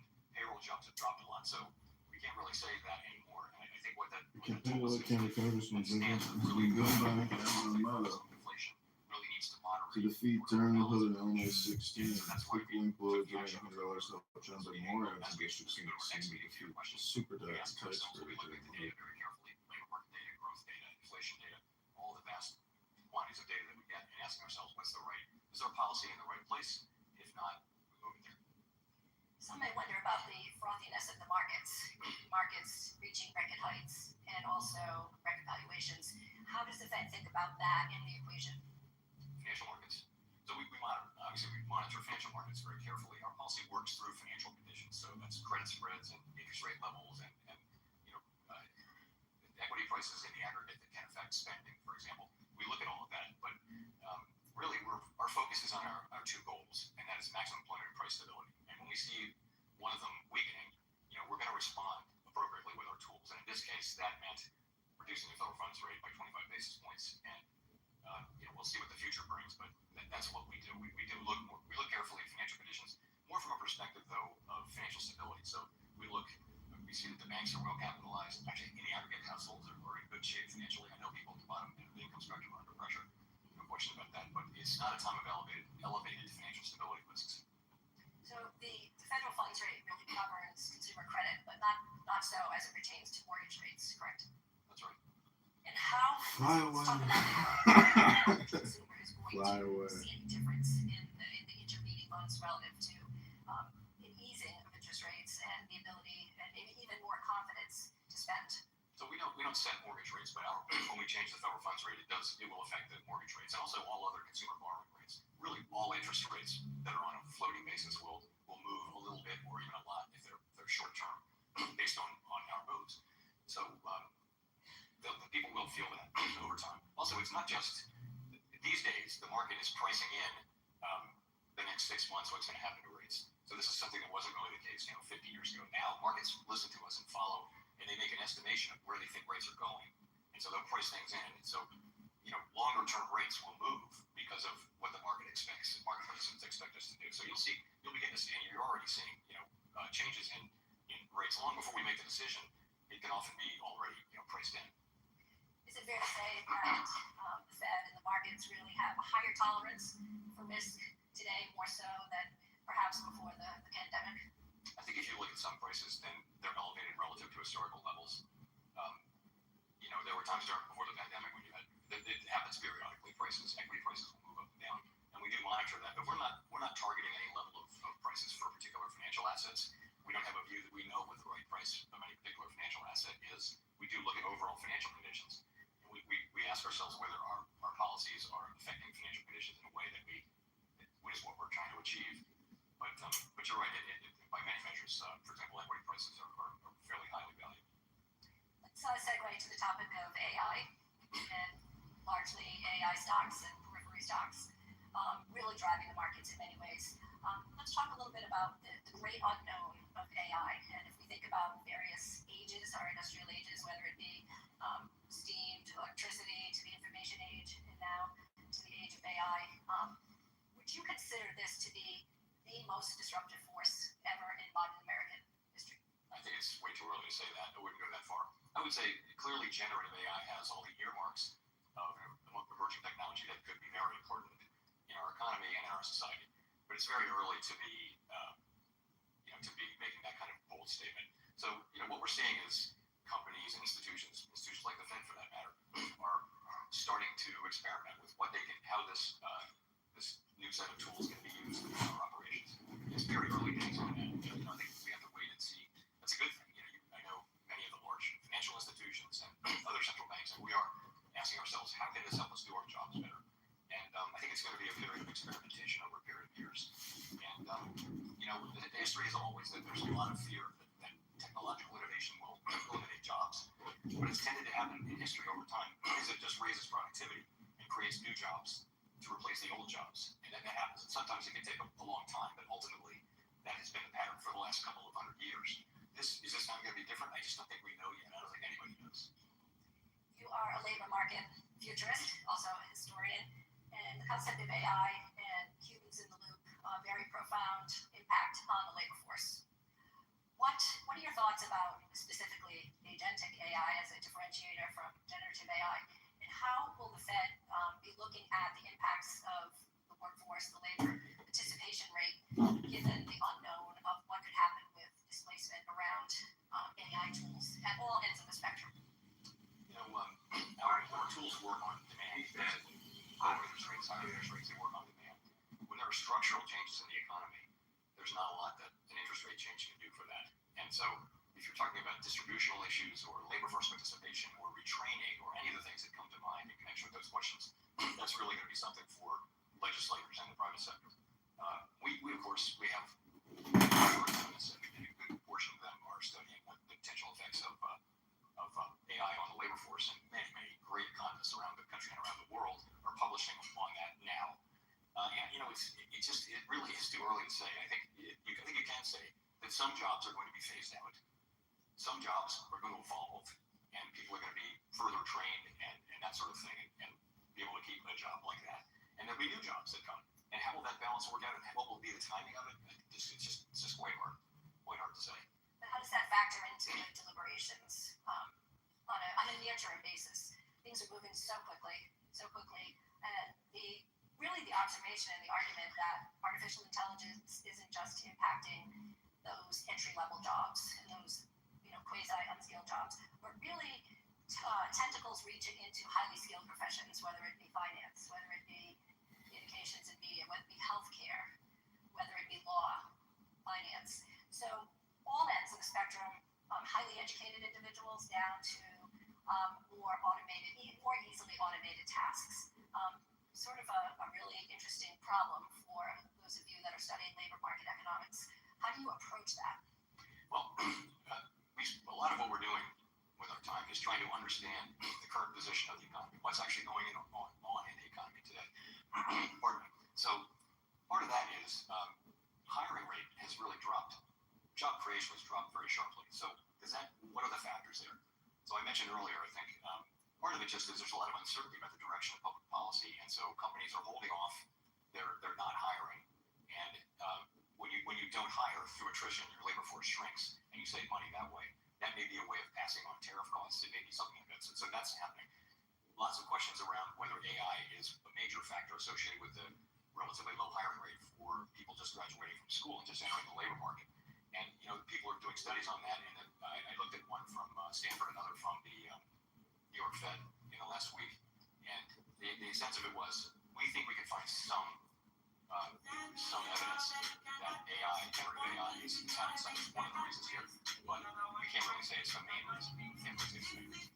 And we have a Jackson Hole conference every year in Jackson Hole, and we had some great labor economists, and one of the big debates was what's going on with AI, and it was a professor from, I want to say, Columbia, who just basically said there's no evidence that this is acting any differently than other. Her view was not acting any differently from other technological movements, waves, and so I think she would be more at the end of an optimist, a techno optimist. We've all, there are books out there that will tell you the world's ending, and but I don't think we know. Again, I think we're going to see how this evolves, and again, if it does turn out to be something where labor force participation declines in a way that creates social difficulties, that's going to be something that legislators and the private sector will have to address. We just don't know that yet. Over the weekend, I read where you had been discussing just thinking of what you said about Gen Z and college graduates and any possible disruptions in trying to find jobs. So Gen Z would be those born between 1997 and 2012, roughly ages 13 to 28. What are your thoughts on college enrollment? We'll talk a little bit about labor disruption in just a minute, and Jackson Hole, because I know that's a favorite of yours, but a lot of individuals in this room today may have family members that fall squarely in that 13 to 28 category. What would you say about that? I mean, again, we all see the data that it's just gotten tough for people just entering the labor force to be hired. But you remember, the overall national aggregate hiring rate is at very, very low level. The layoff rate is also at very, very low. You're in a low fire, low hire economy. It feels like companies are they've kind of stopped hiring or slowed down their hiring because they want to see how this all shakes out. We're having very important changes to economic policy in the United States, and companies and people are wondering how's that going to work out. So I think that's part of it. The other thing I would add, though, is there's a lot of good scholarship around technological innovation and inequality, if you will. And the sense of it is really that if schools and society give students graduating the skills and aptitudes they need to benefit from evolving technology, you can have declining inequality over time. And that's what the United States had for many, many years, up until about 1970, when U.S. educational attainment kind of plateaued and inequality takes off. So it's really down to having the skills. So kids who come out of school today with technological skills and can work with this new technology, they're probably going to be fine. If you don't have those skills, though, you're increasingly left with less attractive employment options. So in a way, it's an educational issue. Our society is our education system, and you spoke about inequality, particularly the digital divide, and thinking about where the United States really has paced among countries throughout the world. Particularly, that was a subject that you initiated at Jackson Hole back in August. What are your thoughts on how that is likely to really change the way we look at look at technology as a force for productivity and advancement? Great. Technology has been raising incomes and productivity for really a couple hundred years since the Industrial Revolution. It's been an amazing thing for the quality of human life, and there's no reason why that has to change. In the United States was the first country to have gender-blind secondary education. And if you go back, you'll see that there's a great book on this, but just basically the U.S. had fast technological innovation for a century and also declining inequality because people were coming out and their educational the capabilities they took out of the educational system gave them the ability to benefit from evolving technology. So, and that's really the key because technology, what it does is it makes us more productive. I used to, one summer, I worked on a project that was building houses, and I basically had a shovel and I just dug most of the summer. And now that would be a Bobcat, which can do 100 times the work, no blisters, no water breaks. It's just much more productive. And you see housing production's gotten, at least it did get for a while, much more productive, not so much lately. But that I think is the story. And while the U.S. educational attainment, college graduation rates, and things like that leveled out, they're still going up. The rest of the world caught on and has really caught up in terms of educational attainment. And that really is the key. To your point, your educational system, your country is your educational system ultimately. It's the people that come out and want to do it, and a variety of other factors too, obviously. But I think that's a key. I'm struck by this way because this was a major factor at our recent conference, and we had a great conversation about it. Well, tell us about the book. You gave me a homework assignment the other day, so I did download it, but I think everyone should follow that lead. All right. It's a book's called The Race Between Education and Technology. It's by Claudia Golden and Larry Katz. Tell them who lied to you about the safety, effectiveness, usefulness, and purpose of the COVID-19 vaccine. Tell them who's a failed leader, big pharma pusher, and skimming down as a puppet, just like his father. It's very, I'm not a PhD economist. I read it 20 years ago. Like you said, it still holds very much true today. It does. And I think it's a good explanation for why the U.S. has had rising inequality. This has been their thesis, and I think it's they call it skill-wise technical change. So you need skills to benefit, but if you have those skills, then technology makes you more productive, and that's what we need. Incomes can only rise if productivity is increasing. We're sort of working as many hours as we can work now. So it really is down to how much output can you have in an hour, and that's productivity. So I would recommend that. I'm not getting any royalties for that, but by the way, Claudia Golden won the Nobel Prize for her work about 2 years ago. So I'm not the only one who thinks it's worth it. Chair Powell, let's move on to tariffs. This is an issue that confronts the business people here with us today.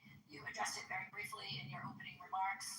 You indicated that you believe that the cost of the tariff movement is in fact more transitory than embedded in supply chain. So I think we would appreciate hearing more about how the Fed thinks about evolving tariff policy.